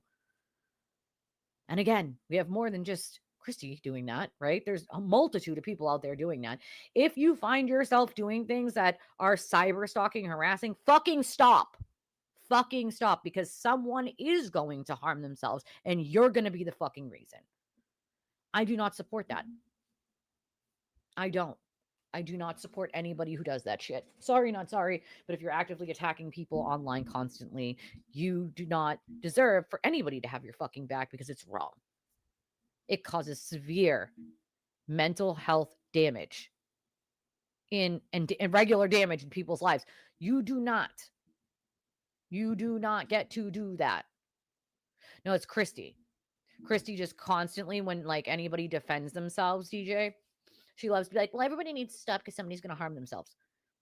She's been harassing people for over a year and telling innocent, like literally saying all of these different innocent people are all these accounts she doesn't like. Yeah, that's one we talked about 2 weeks ago, and it's part of what I was going to go over today. But like, this is something she's been doing for a while. But then when people finally decided that we're going to like start sticking up to her and being like, no, you don't get to like put my family's information out there because you think I'm some account that you don't like, that I'm not. Then she started using that as an excuse. She is the cyberbully. So if somebody harms himself, it's going to be because of you. You don't then get to invoke, oh, someone's going to harm themselves, because people now all of a sudden are defending themselves. People tried to wait and say nothing and wait for you to figure out you were wrong and then stop. But you're doing the same thing over and over, expecting a different result, which, by the way, is the definition of fucking insanity. Doing the same thing over and over and over and expecting a different fucking result. So, I mean, hey, you don't get to invoke someone's going to harm themselves, dude. Okay? You fucking don't. I lost a parent to suicide. Okay?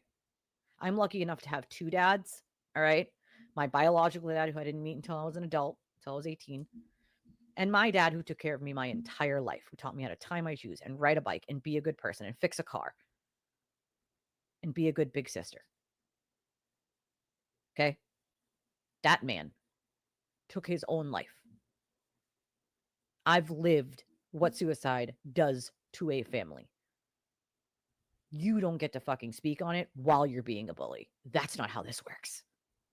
And how dare you think that you can? It's fucking amazing to me, the lack of self-awareness some people have. Honestly. Honestly. Speaking of which, while we're on the subject of cyber stalking and bullying, it is in the description of the video here.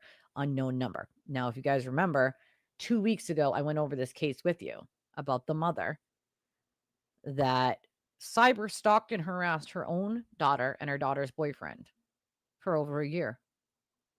Even went to the school and demanded they figure out who was doing it from these fake numbers to her daughter's phone and her daughter's boyfriend's phone. I can never understand how you could do that to your child. High school and middle school is already such a difficult time for kids. They're trying to figure out who they are. They're already dealing with bullying. Okay, kids can be really mean. I have been lucky enough that my kids really haven't had to deal with bullying. But I teach my children to stand up to bullies. And if there's another kid that's sitting alone or is shy, to try to make a friend, right? Try to make a friend. Don't let that person sit by themselves, right? Don't let somebody bully someone else, right? So I'm lucky enough that my children, I've never really dealt with bullying except for a little bit of it with my oldest. With her size, kids used to make fun of her. And I remember when she was little, I used to say to her, you're not small, you're fun sized, right? And after that, she felt proud to be fun sized, right? She's not small, she's fun sized. But I don't understand how you could do that to your own child and think, oh, that's totally normal. Let's, I just don't get it. I just don't understand. Let's see. I think the mother here had to be pretty fucking derived. Like, how do you think that it is okay to harm your own child? Your own child. Now, we went through this 2 weeks ago on, the stuff that this lady did, but she went far, like really fucking far, No worries, Ellen. Yeah, some of the stuff that she said to her own daughter was, I don't even want to repeat because it's so bad. Like, so bad. Okay. I mean, that's the thing. I don't think she got half as much of the time that she should have for all of this. Okay. Her punishment, in my opinion, didn't fit the crime. She deserved to sit in that prison cell for an extremely long period of time to what she did to her own child and her daughter's boyfriend. And it's like, that's something her own mother bullied her and she had no idea who to trust. Now you don't trust any of your friends. You think it's one of your friends. Maybe you think it's one of your friends' parents. You don't know who you can tell what to, who you can trust, and who's trying to bully you and why, what you did that was so bad. Why are you such a shitty person that someone feels the need to attack you in that way? Like, especially being young, like that poor girl, so many things went through her mind. The emotions that kid must have felt, not knowing who this person was that was bullying her and her boyfriend. I mean, that's insane to me. It's absolutely insane that you could do that to your own child. She deserved to sit in prison for a lot longer than what she did.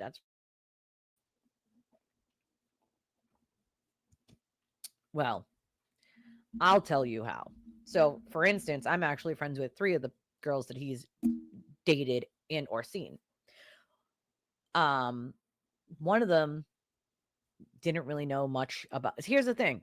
I'm guilty of this too.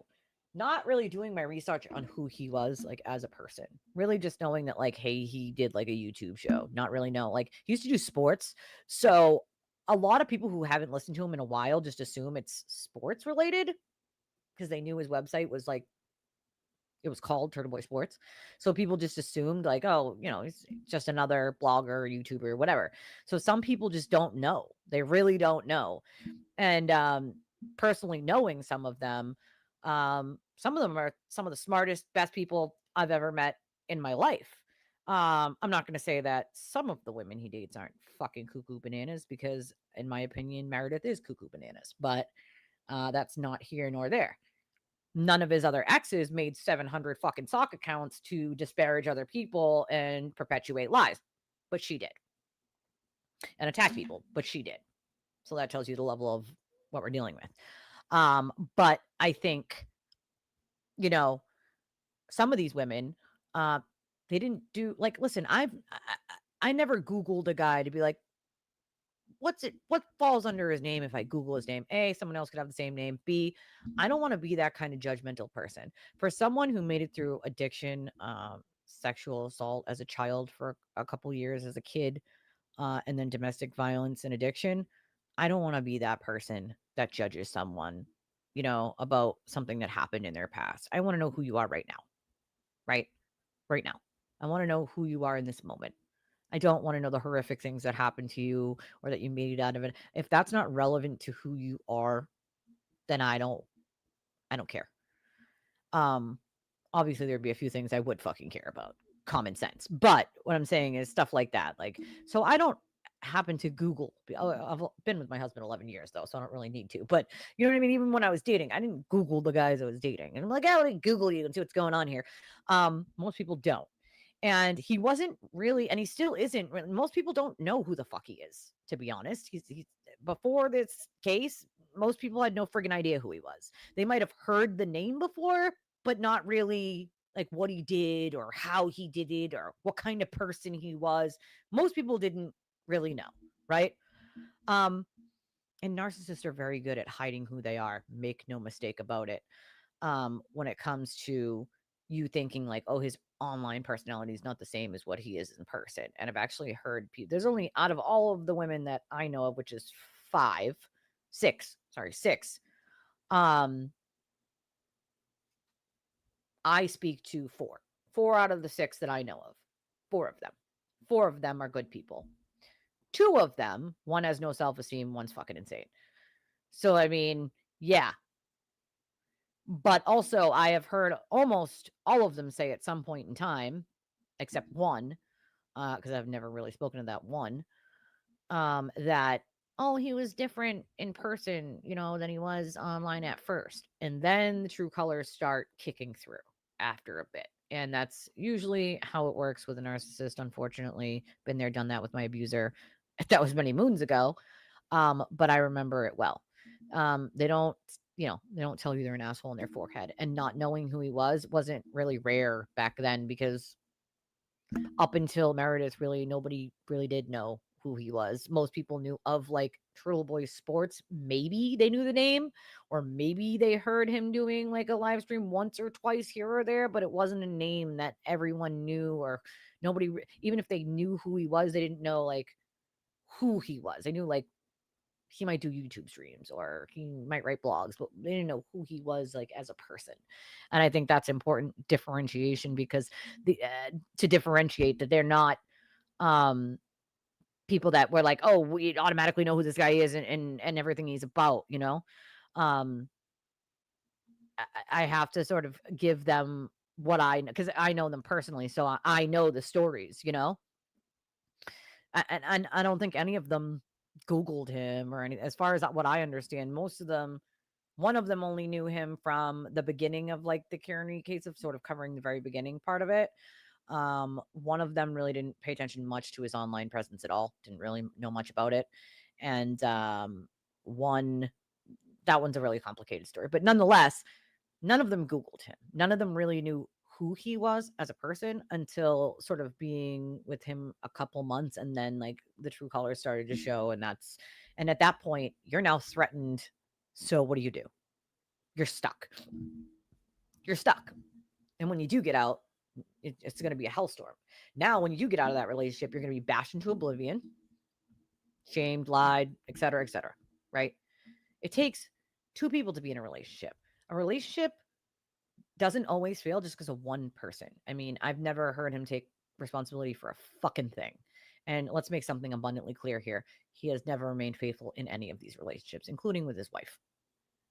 Is that everyone else's fault? Is that all the women's fault? Or is that his fault? Asking for a friend here, asking for a friend. you know? I mean, hey, Boston is actually a great place to get help. We have some of the best kind of help in the world when it comes to addiction, mental health. And that's not, to me, the fact that people come from all over the country to Boston to get help for a lot of different things says a lot. But working in that field in mental health in the state of Massachusetts, I also know that it's broken. It needs a lot of fucking work. But if we're the best that the country has, there is so much work that needs to be done.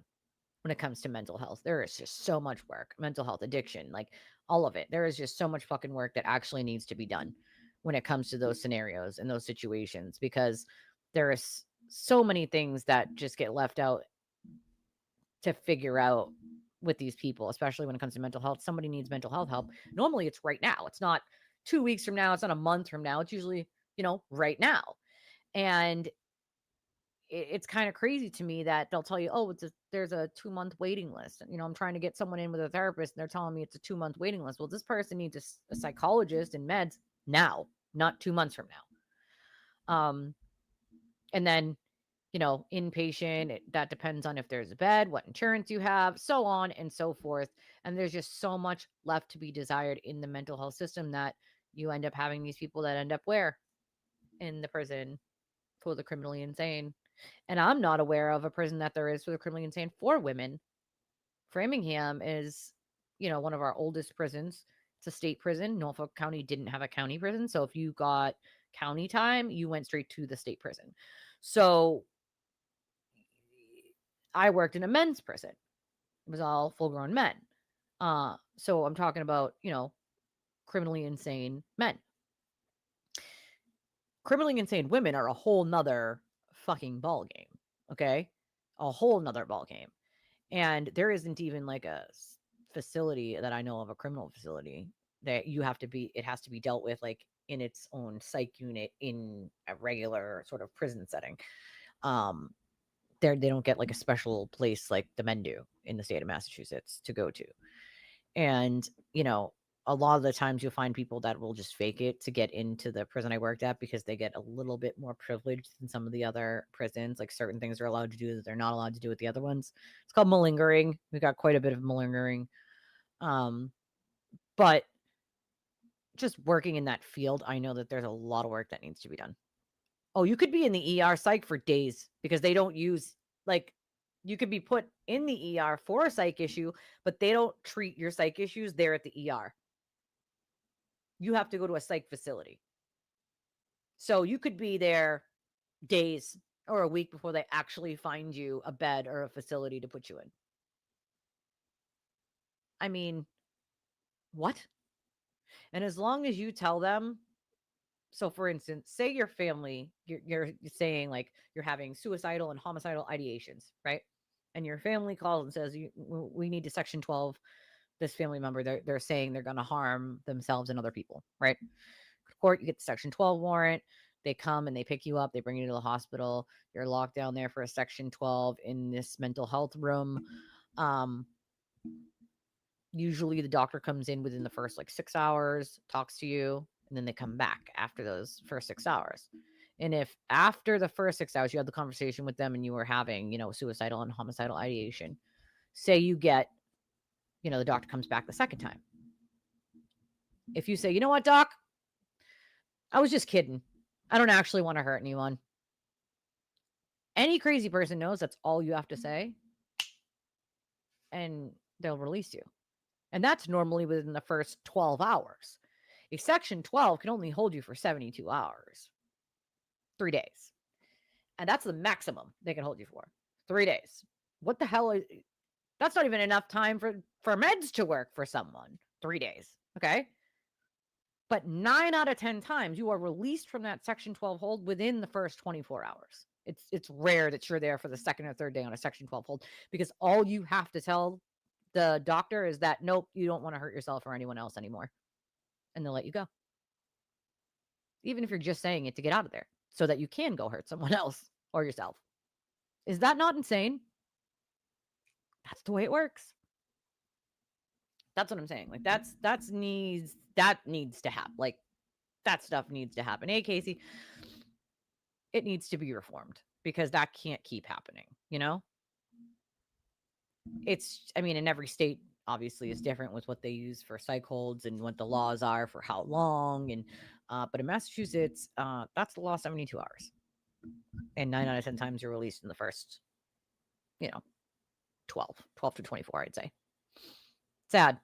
It's sad because there are a lot of people who have been released and either did harm themselves or someone else. Ooh, it's we have a cool breeze today too. It's warm, but there's a cool breeze. If you are still with us thus far, we love your stinking faces for still being with us 2 hours in. And if you would like to donate to the channel, it's Funky Friday, right? Um, and we would appreciate it as a channel. I might be able to even buy myself a pizza today if I get like pizza donation money. That would be so fun. Or breadsticks. Ooh, I'm dying for some of them breadsticks. I know, right? Give me some gosh dang breadsticks.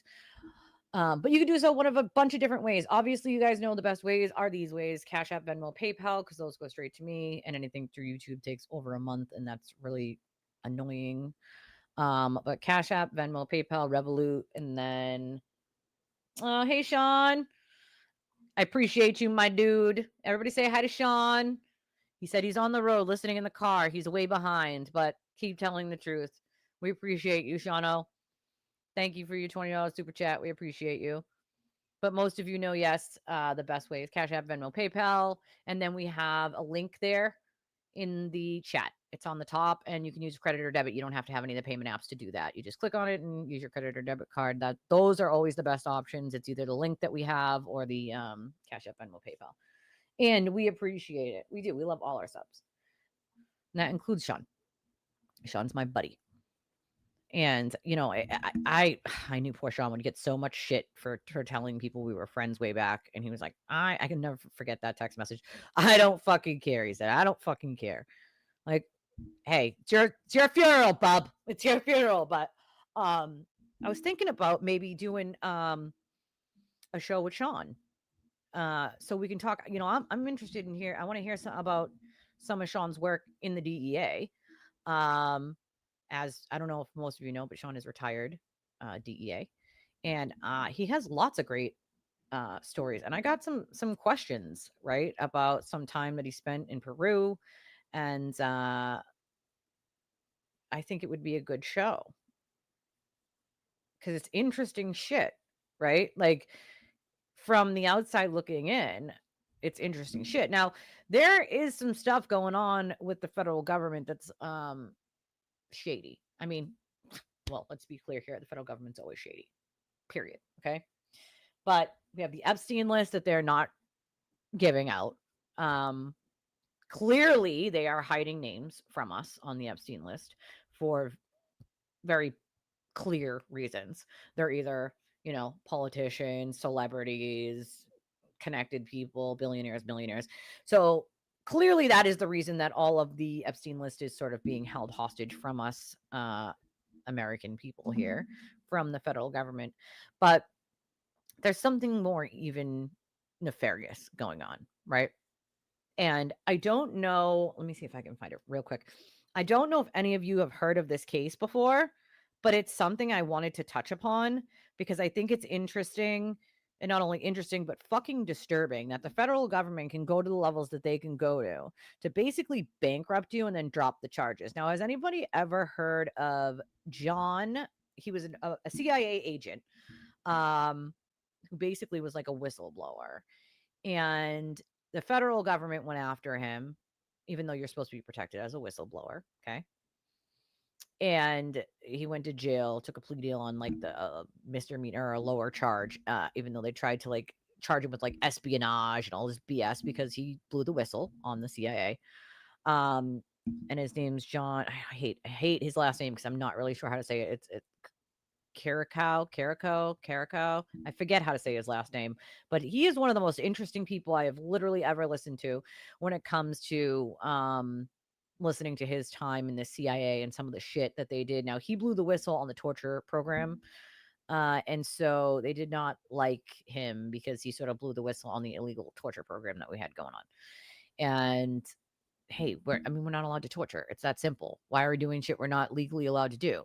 And this is half the problem with our government. It's just because they're the government. They think it's okay for them to do it. But, you know, if anybody else does it, oh no, you're going to get charged, right? So there's a family, and the woman's husband worked for Amazon, Jeff Bezos, okay? And it's just, it pisses me off even like looking at this story. Let me see. Hold on. I want to see. Hold on.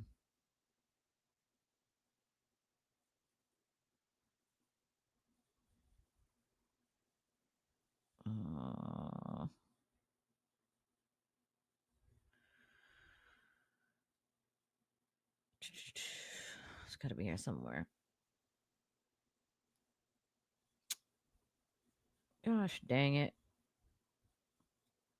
I have to look at my messages to find it.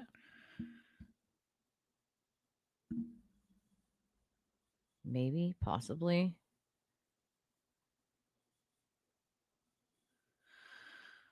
Anyway, the woman's husband worked for Amazon, okay?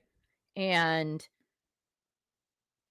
in his contract, he was allowed to work. He did like contracting work. He was allowed to do like other contracting work, doing other stuff, right? Well, I don't care who's on the fucking Epstein list either, but all of them need to go to jail. I don't give a shit who it is. I don't care I don't care if it's a celebrity. I don't care if it's a billionaire. I don't care if it's an owner of a company. I don't care if it's Joe Schmo from Alabama. I don't give a shit who the fuck is on it. But whoever the hell is on it needs to go to prison. Bottom line. There's no ifs, ands, or buts. So our government hiding it from us, not okay. Hey, Willow, it's not freaking okay. And, they're hiding it because they're hiding it. Their friends, they're on the goddamn list, right? And I actually watched, this is so bad. I watched a thing yesterday on this top ranking guy in the DOJ, right? In the Department of Justice, who thought he was on a date, right? He thought he was on a blind date or a second date with this woman, right? And it turns out that woman was sort of like catfishing him in a way. She was a real person. Obviously, that was their second date, but she was an undercover reporter. And he volunteered all of this and it's on tape, that they gave Maxwell, they sent her to the lower prison as a way to shut her up. Okay, because it's actually against the Bureau of Prisons rules to put her in a lower facility because she's convicted of the crime that she's convicted of. So it's actually against the rules to put her in a lower facility, but they did to shut her up. Okay. And so this guy, top ranking at the DOJ, works with the Bureau of Prisons, spills his guts about how currently they're going to leave all the Republicans' names off and just out all the Democrats that are on there. They're going to hide, all the Republicans' names, redact and hide those ones, but leave all the Democrats. Like, no, screw them all. Every last one of them who had anything to do with harming a child, all of them. Every last one. But this guy spills it. He freaking spills it. And Republican Representative Macy, who was with Marjorie Taylor Greene and I think it was 10 of the Epstein victims, and they had an entire press conference the other day.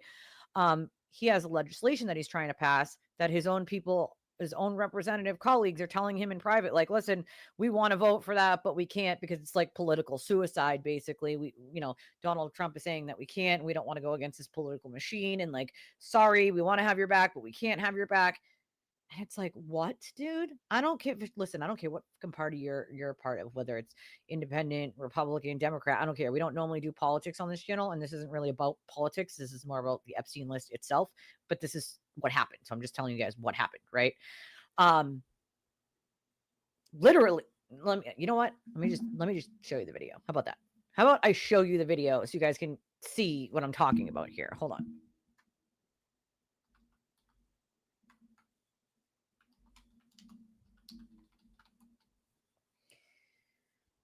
Okay.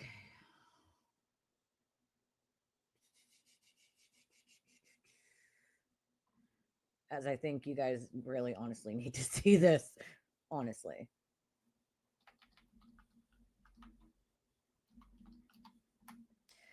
All right, let's see.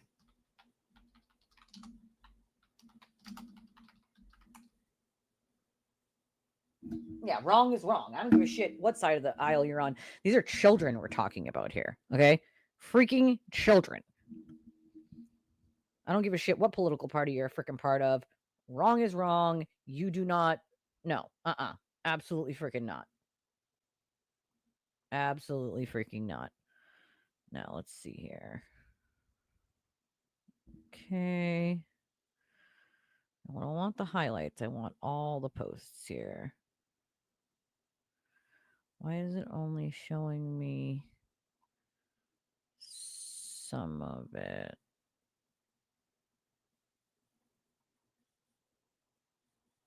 All right, here it is.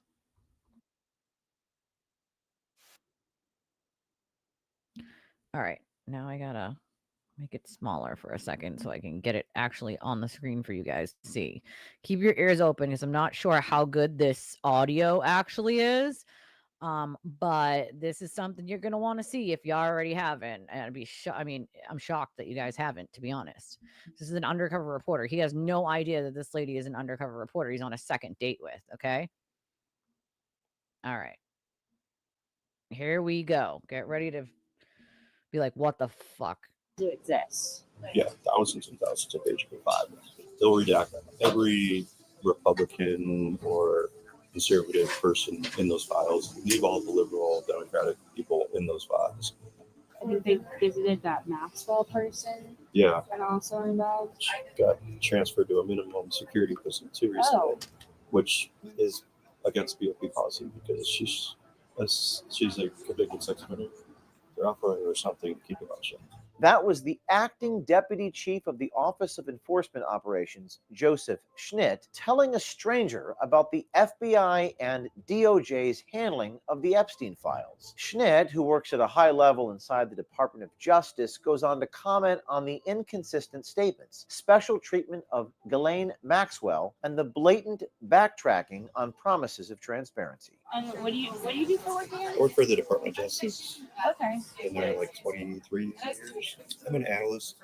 I'll be acting deputy chief of our office for a few months starting next week. I work closely with like all the federal law enforcement agencies, and the U.S. attorney's offices, the prosecutors and stuff. The thing is, it's interesting because I do deal with so many of the agencies, like the Bureau of Prisons, the Marshal Service, the FBI, U.S. attorney's offices. Recently, the FBI and DOJ have come under fire for promising transparency, then refusing to release footage and unredacted documents, going directly against the public's expectations and the promises made by Attorney General Pam Bondi and FBI Director Kash Patel. In a DOJ press release, Attorney General Pam Bondi stated, quote, "This Department of Justice is following through on President Trump's commitment to transparency and lifting the veil on the disgusting actions of Jeffrey Epstein and his co-conspirators," unquote, and also claimed they were shedding light on Epstein's extensive network, only to later claim that Epstein was acting alone, and that the only video evidence they had was of Epstein's personal child porn collection. Yeah, Hinge is the dating app. Tens of thousands of video. They they turned met out to be child porn downloaded by that disgusting Jeffrey Epstein. Child porn is what they were. In the same press release, Kash Patel claimed, quote, "There will be no cover-ups, no missing documents, and no stone left unturned." So on the Epstein matter or any other matters, we are diligently working on that. I'm not going to withhold information from the American public ever. Only to later claim on Joe Rogan's podcast that releasing any videos would re-victimize those impacted. We're not going to re-victimize want women. We're not going to put that shit back out there. It's not happening because then he wins. Not doing it. You want to hate me for it? Fine. But, internally, there's a lot of, even within the administration, there's internal conflict. Okay. Like the head of FBI really wants it. Second in command at FBI has been like causing problems because he's like, no, these have to be released. Yeah. So the FBI wants them out. Yep, the top two guys there do. And Bonnie does it. I don't know what Bonnie wants. Bonnie wants whatever Trump wants. Sure.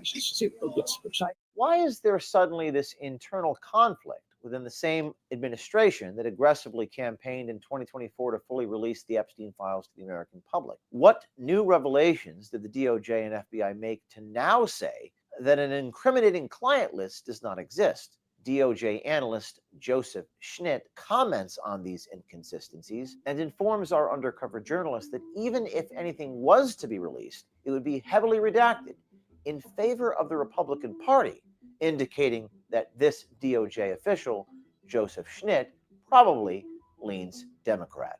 Do you think the stuff with Epstein will actually get released or not at all? If it does, it'll be heavily redacted and his name won't be in it. Well, those files do exist. There's files. Yeah. For sure.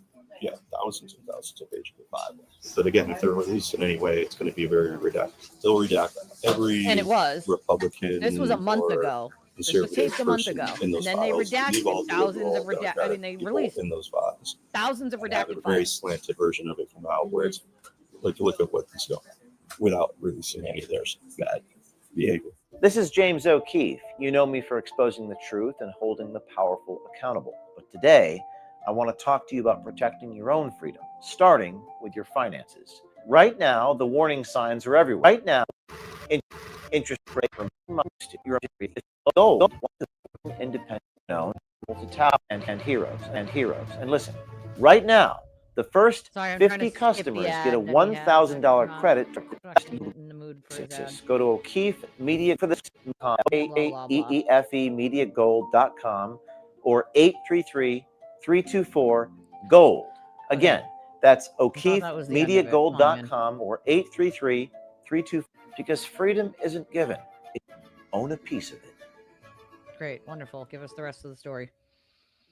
The conversation then turned towards Ghislaine Maxwell and her highly publicized and unprecedented prison transfer.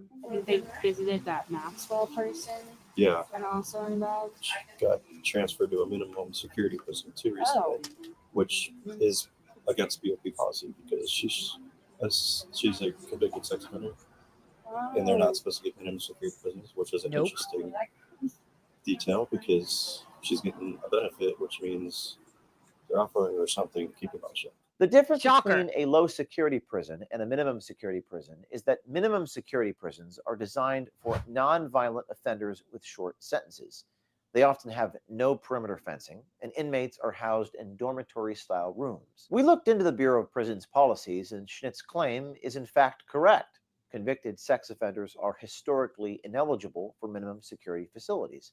Schnitt is also very credible by virtue of where he works inside the Department of Justice. This raises significant questions about why Ghislaine Maxwell was provided such special treatment at a time where the DOJ and the FBI are under heavy scrutiny for their handling of the Epstein files. The DOJ and FBI have continually promised transparency to the country. Why was the case's most significant witness transferred to a more comfortable prison life, all while Epstein's victims were still not receiving the justice they deserve? Why does it take a random Good girl question.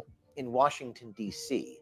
for someone like Joseph Schnitt to open up? Why are top DOJ officials spilling all these secrets in restaurants, while the American people are not necessarily afforded the same transparency that they're promised? It doesn't make any sense. What No we're shit. looking for is people on the inside Give of us the the government fucking to question. step forward for your private actions to match your public actions, to stand by the truth. Yeah, And right. if you know more about this, please email us at tips@o'keefemediagroup.com or text us at 914-491-9395, and we will tell your story without fear and without favor.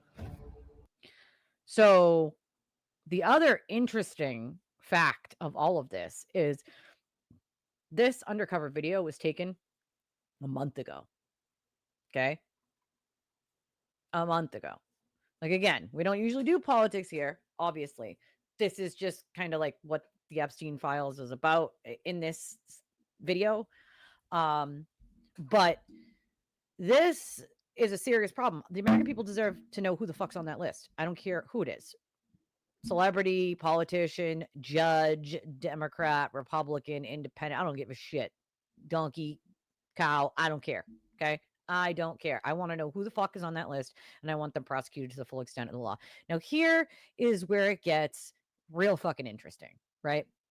That, again, a month ago is when this undercover sort of sting with the reporter happened with this guy from the DOJ. Okay. And as he says in this video, before it happens, well, they'll release them, but heavily redacted.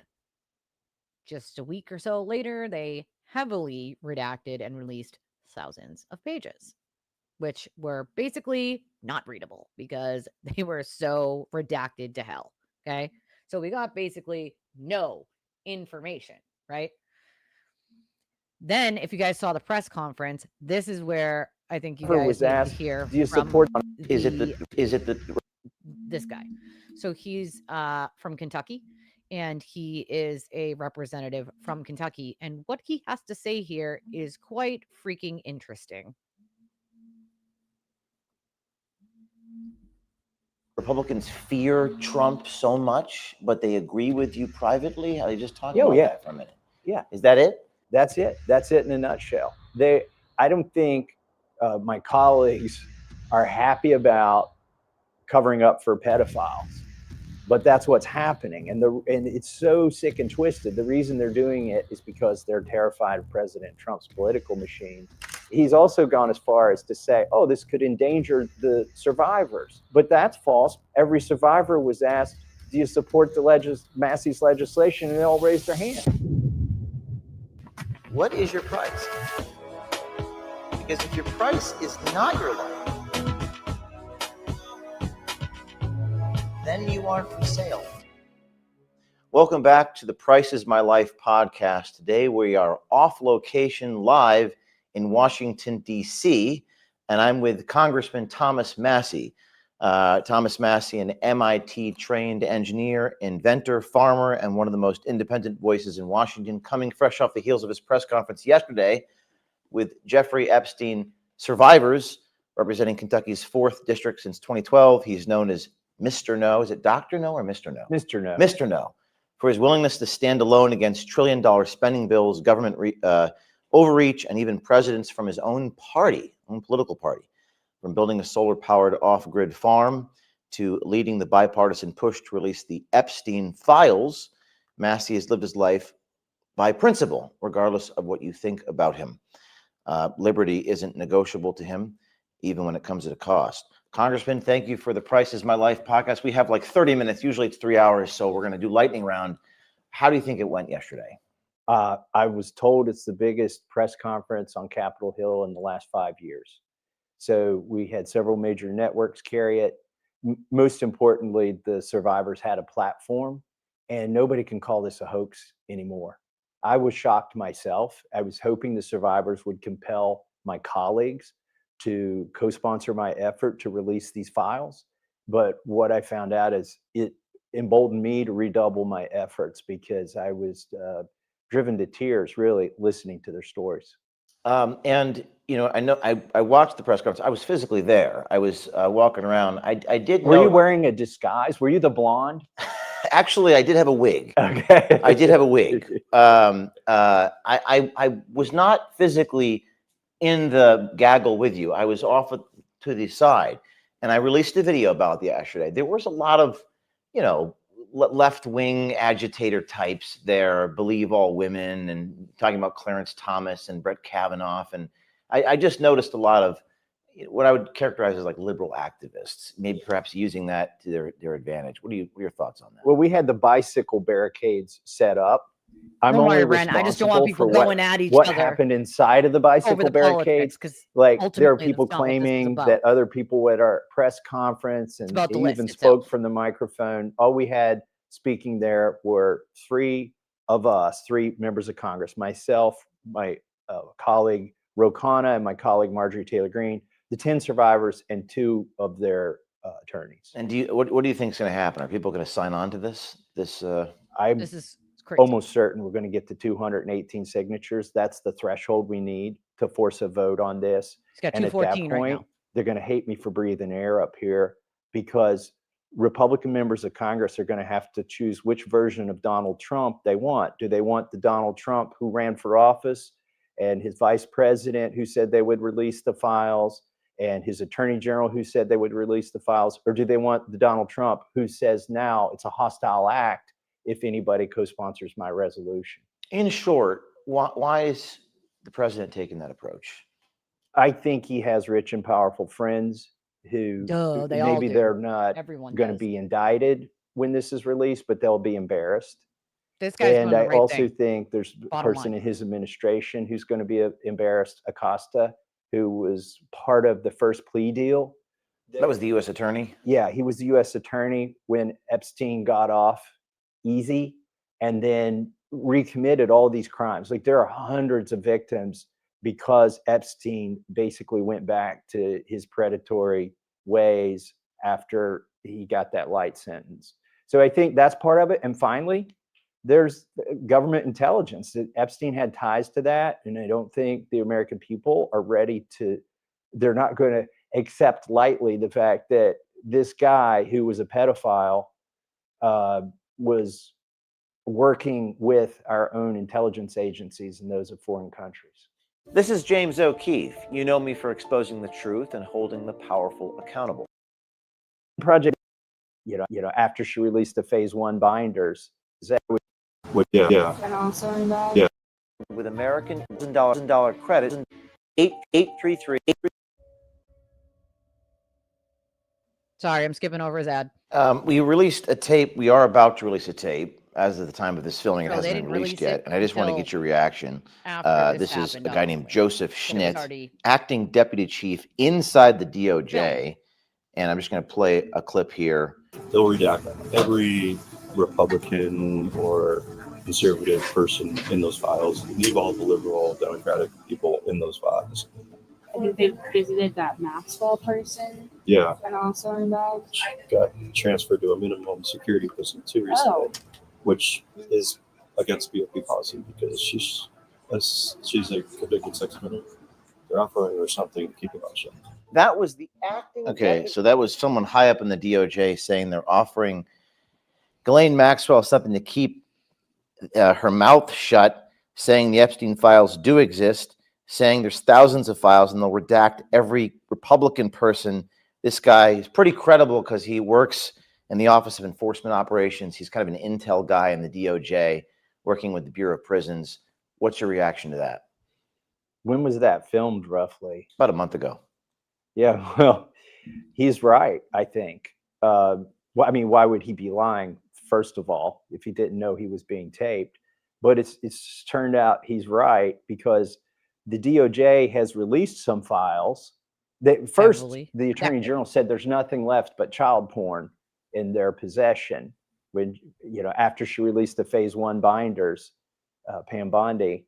Well, since then, just recently in the last week, the DOJ has released thousands of pages, but what they've done is to heavily redact all of those pages. So they're taking out the names, as it seems like he predicts there. And also yesterday, we heard from survivors who said basically the same thing about Maxwell, that she was getting a light sentence. Hey, Jack. And that you couldn't trust anything that she says because of that. I think she is getting a light sentence. It's almost as suspect as Jeffrey Epstein killing himself in his cell. This is even more suspect because it's not a conspiracy theory. We know it's happening. And you got somebody there inside of the DOJ who's admitting that it's highly unusual and unprecedented. One of the criticisms, I was watching the reaction to what you did yesterday, and a lot of the people say we have our own list. Some of the victims said that, right? We have and we're going to release it ourselves. One of the questions people had was, why wouldn't they just release that right away, or even at your press conference? Yeah, they addressed that at the press conference. Somebody asked them, and their first answer is, why do we have to release the list? Why won't the government release it? On principle, they're saying the government should do it on principle. The government should do it because they're responsible for enforcing the law. The victims aren't responsible for enforcing the law. But the biggest reason they're not releasing the list, and I think I have a solution to this that came up at the press conference yesterday, but the biggest reason they're not releasing it is they could be sued into homelessness, like for defamation. So let's say they accuse somebody of something and then the government doesn't prosecute it, and they can't get all of this materials and discovery and whatnot. So then they get the countersuits happen, which has happened to these victims. And then they get blamed and they get defamed, and it's not worth their time. They also get threatened. They get followed by cars, around their neighborhoods. They get intimidated. So when they said they're going to compile their own list, they said we don't have plans to release it. My colleague Marjorie Taylor Greene stepped up to the microphone and reminded America that members of Congress have something in the Constitution called speech or debate immunity. To shut her up because it's been rarely used, but it's always enforced, which is to say we can't be sued for anything we say on the floor of the House. So Marjorie Taylor Greene came up with the idea of if the victims have a list, we'll go to the floor and read it the on list, floor. and we can't be sued or prosecuted for it. And I talked Congress to has Marjorie about that special protection. after the press conference, and we've got some ideas for doing that. Do you think that a lot of, I mean, just speak for a moment about the dynamic here, because this is a weird dynamic. You're not anti-Trump, or I suppose No, I endorsed him for president. So, but is it that Republicans fear Trump so much, but they agree with you privately? How they just talk about that for a minute? Yeah. Is that it? That's it. That's it in a nutshell. I don't think my colleagues are happy about covering up for pedophiles. Then don't. But that's what's happening. And, Then don't. and it's so sick and twisted. The reason they're doing it is For a because political they're career? terrified of President Trump's Term political limits. machine. Term limits. Not just Fix his that real quick. legislative affairs folks are Term limits would reaching fix that. out from the White House to every Republican member of Congress who might think about co-sponsoring this. They're getting calls from the political machine that Donald Trump runs. We've got members of Congress who have aspirations of running for statewide office, and they can't win a statewide Nobody should office be protecting in a Republican anyone. primary Democrats should not be with protecting Donald Trump Democrats, on the other Republicans should not be side. So they're Nobody should protect terrified of anybody it. who harms With children. 3 big exceptions. 3 women have co-sponsored this Yeah, they resolution. get no sympathy from me either. Marjorie Taylor Greene, Lauren feel good Boebert, about it, but and you're still Nancy doing it. Why aren't Mace. they terrified of President I Trump? think, Lauren Boebert, number one, because they're Marjorie, women, they're women. they feel obligated to take up for the women who've been abused. And number two, I think it's harder for the president to go after a woman who's taking up for women. He's been able to intimidate the men That's into sad. not taking up for Throw the some survivors. fucking balls. There's something else going on Boys. here too, which is the Speaker of the House is offering political cover for everybody to be Oh, man. part of this ruse. Yesterday, we voted on a resolution that's meaningless, that does nothing, Oh but boy. it Pretty pathetic, yeah. supports basically what's already been Agreed. happening in the Oversight Committee. And This he poor told all the guy. Republicans in a right thing, private though. meeting Good for him. yesterday, this will give you political cover back home when you don't support Massey's resolution, which is the real one, by the way. I've got this placebo one. Now, he didn't call it a placebo, But that's but what it is. I've got this other one Does that you nothing. can vote for and you'll have cover. So that is going on. Plus you have the Speaker of the House No, trying it's not to how use America's his supposed to bully work. pulpit to convince members of Congress that there's something defective about my legislation. Here's what's ironic about that. When the Speaker created his fake version, he copied 3 pages directly from my From his. legislation that we wrote right here in this office. Took all the teeth out of it. Though. So at the same time, he's Shocker. poo-pooing the way my legislation was drafted. He's copied it and taken the teeth out of it. Shock. So that's giving a fig leaf for the other members of Congress and a reason hide for behind. saying, oh, it's defective legislation. He's also gone No as one. far as to say, oh, this could endanger the survivors. The survivors Be- want it. But that's false, because yesterday at my press conference, every survivor was asked, do you support the Massey's legislation? And they all raised their hand. Of course they do. Why would they support my legislation if it's not good for them? They even had their lawyers present who's Mhm. looked at our legislation. So what's the next thing that needs to happen here? What happens next? I need to get 218 signatures. How many do you have right now? I have 214. I'll probably Some. get 2 He in does. the next week. And He I says think I'll he get has 2 founders. more in the next 2 weeks. We'll get to 218. At that point, there's 7 days, legislative days that have to pass. And then on the 7th day, Speaker Johnson has a 2-day window. He can either bring it up then, or he can wait 2 days, but he's got to have a vote on this. There's one trick he can do.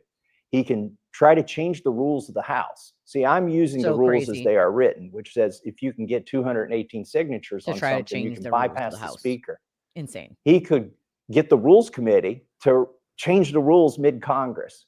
But if he does that, he's got to get 218 votes for that trickery.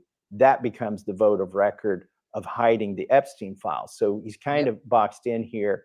Now, another thing could happen is the Senate could just refuse to pass this when it goes to the Oh, Senate. that's far too. Because to that make happens this so binding much, Lisa. legislation, to make it legally a So law much. that the DOJ has to Who comply cares? with, It's me it has to go through both chambers. until it is. So the women can't be the women can be sued, but you can't be sued. You Correct. were citing, what were you citing earlier? The speech or debate clause that's in the Constitution. And the reason have the special founders put that protection. in there, it sounds kind of not very populist, right? That there's a special super First Amendment for congressmen, but the founders put that in the Constitution because the king would always punish members of parliament. Like he would convict them for things they said. If they said anything bad about the king, he could arrest them for their words, or people would sue them into oblivion. It might not sound like a good thing at first that you let congressmen lie if they want to. I'm not proposing to lie, by the way, but somebody could use the speech or debate clause to do that. But how they could, do. like, you're paying a price for this, and you're going to continue A to, huge I assume. price. What is the price you're going to pay? Is it they're coming after Oh you my for gosh. your reelection? And So I'm gonna skip this part. Basically, he says what he's paying the price for is he's losing donors. He's had 3 billionaires who are trying to go against him and put bad ads up about him because he's doing this. Basically, all of his fundraising in DC has dried up. But I don't have time to play the whole 36 minutes before I have to go. So I want like to in this building, skip that. hey, I keep part. doing what you're doing, but I can't talk about it. Does that ever happen to you?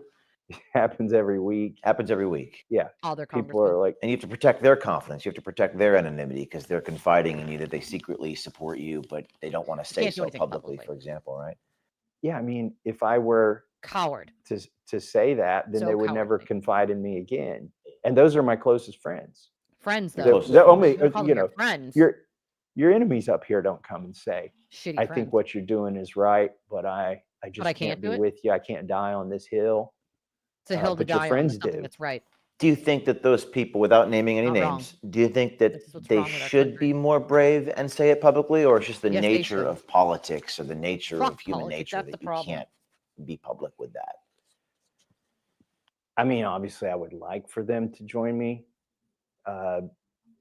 For some of them, the political reality is they would probably lose their reelection if Donald Trump That's came why. against them. It's all why. Re-election. Some of them are Term limits here would because they were change in that a real quick. 7-way primary and they got Donald Trump's endorsement.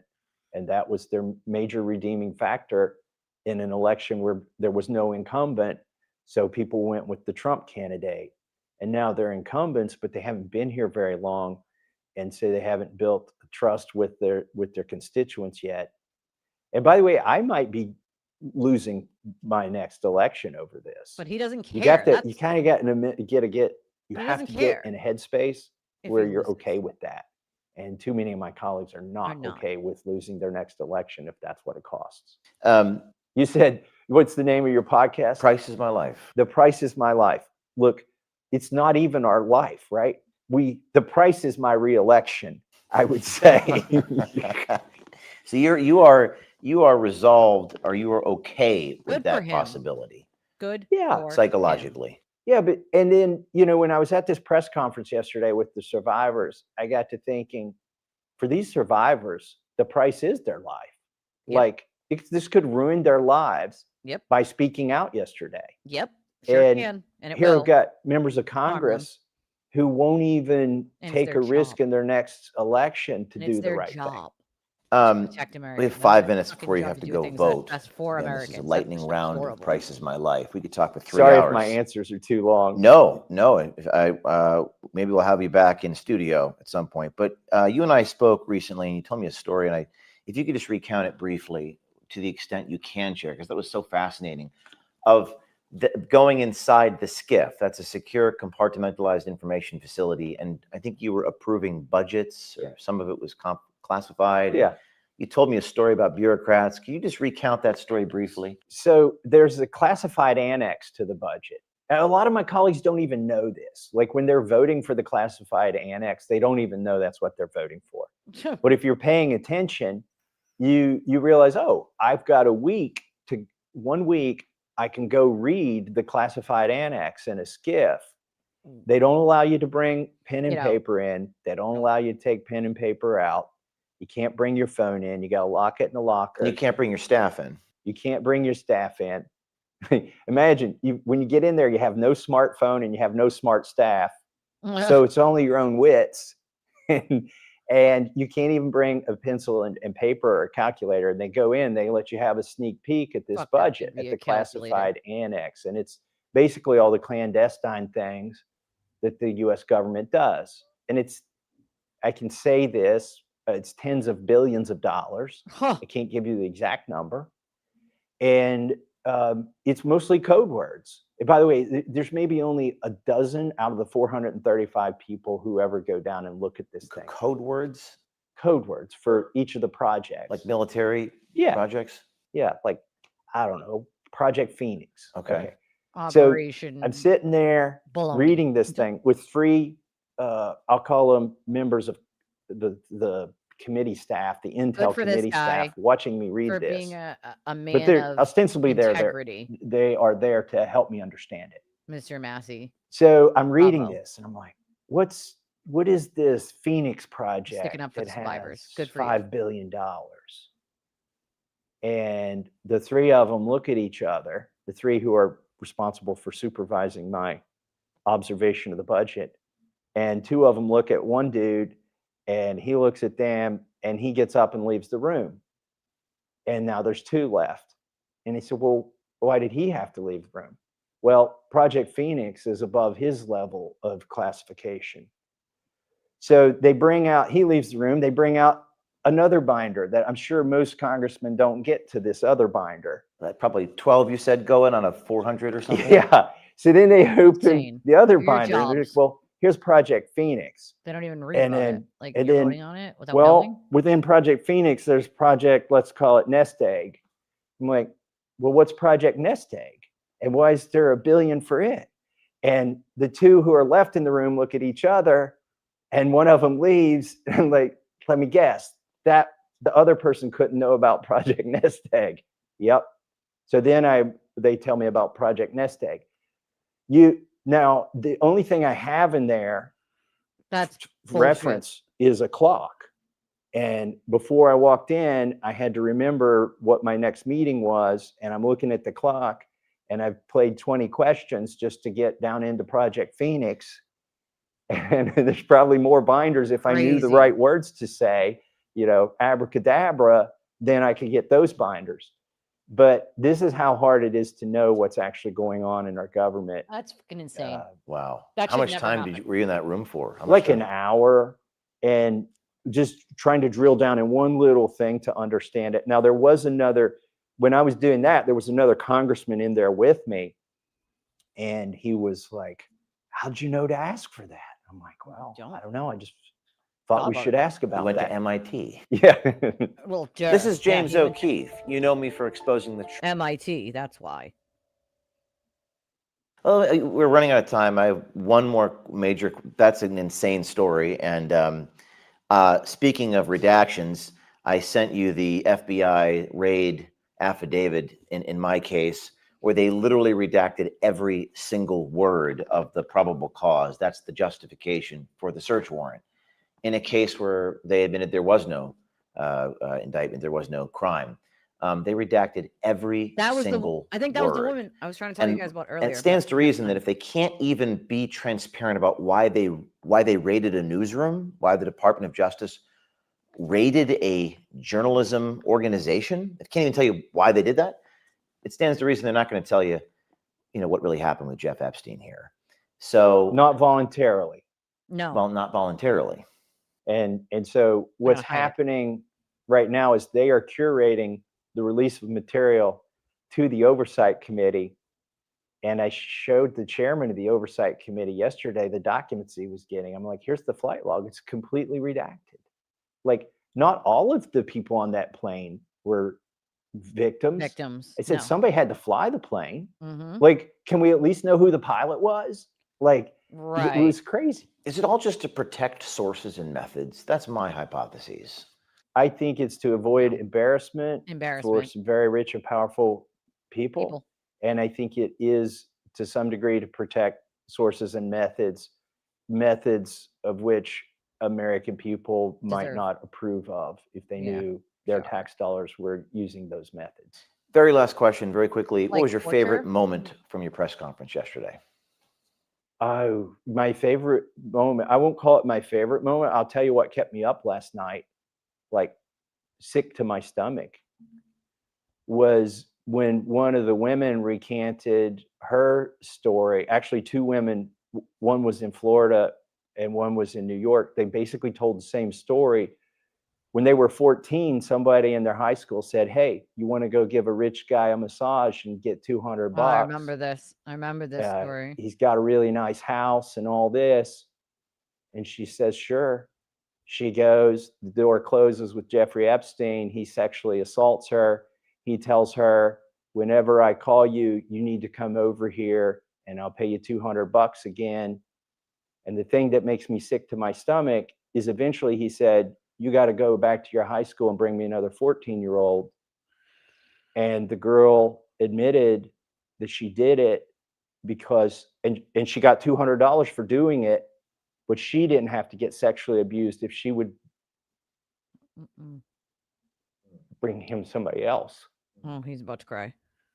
Yep. So He's got daughters. not only was there evil being perpetrated on her, she was convinced to do evil or forced to do evil.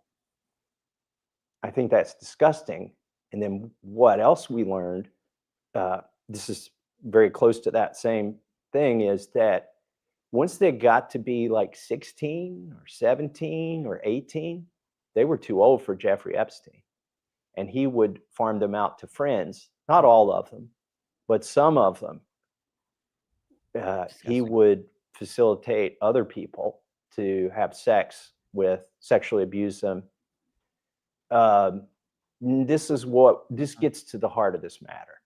Okay, there are 2 things that went really bad in the Epstein case. Number one, he got off with a very light sentence and then committed these heinous acts to hundreds of kids. Like, before this press conference, I wondered, should I be calling him a pedophile, or were these like older, girls? No, he was a pedophile.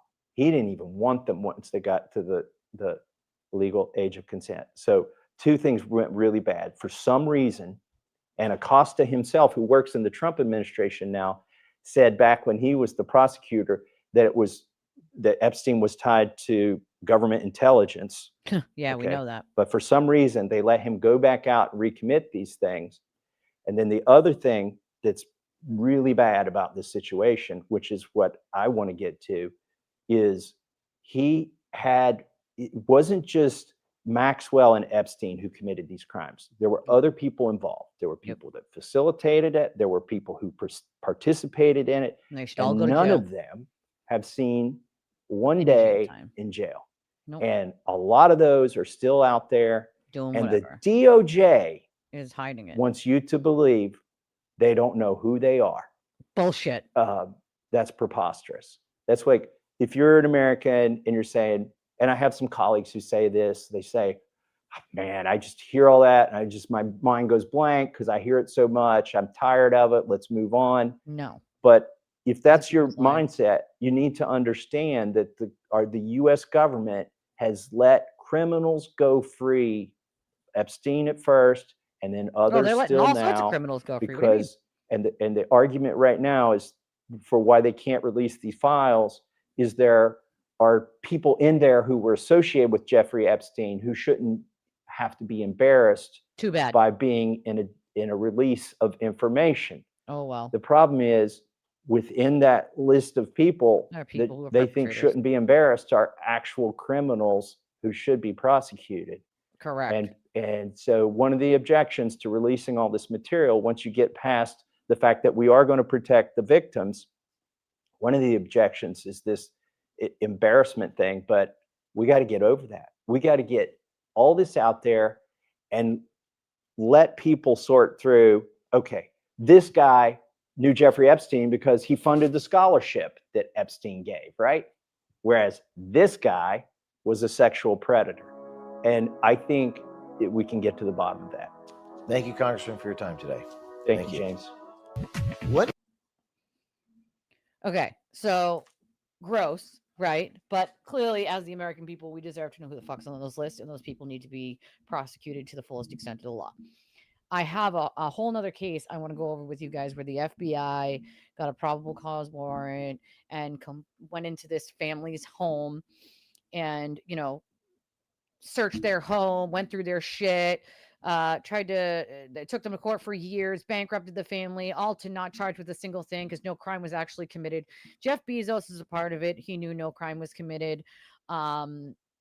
Amazon itself, there's a whole shit show. This poor woman's family, over a contract which never had a clause that he couldn't do work with other companies, blah blah, whatever. I'm going to save that for Sunday because I have to go to get my little off the bus soon, and maybe we'll have Sean on and see if we can get some DEA stories, because those would be quite interesting to hear. I have some questions for him, especially working in the federal government. There are some real shady things that happen in the federal government. And yeah, as humans, everyone needs to do better. That's for fucking damn sure. But I'm going to go over that case with you guys because it's mind-blowing, the corruption that happened in that case. And that's the federal government, right? That's who we're supposed to be trusting to do their fucking jobs and make sure that we're safe. And as Americans, if we don't start speaking up, it's just going to keep getting worse and worse and worse. So I think going over some of these cases and these people's lives who have been upended by it, and demanding that this is something that is changed so it can't happen to other people is something we need to be better at as a whole. If you'd like to donate to the channel, we would appreciate it. We really need you guys' help. We've been off for a week and not by our own doing. We had to replace a router and some other emergency stuff happened. So this is the way you can: Venmo, Cash App, PayPal, Revolut. If you want to support us, that's the way to do it. Or the link, it's in the description, it's on the front of our YouTube, and it's also in the chat. You just click on it. You can use credit or debit, put in any amount. We love y'all. Tomorrow is Saturday, so I am not here, but I will see y'all Sunday morning for our Sunday Fun Day show. I hope everybody has an amazing day. I love your stinking faces, and I will see y'all then. Bye.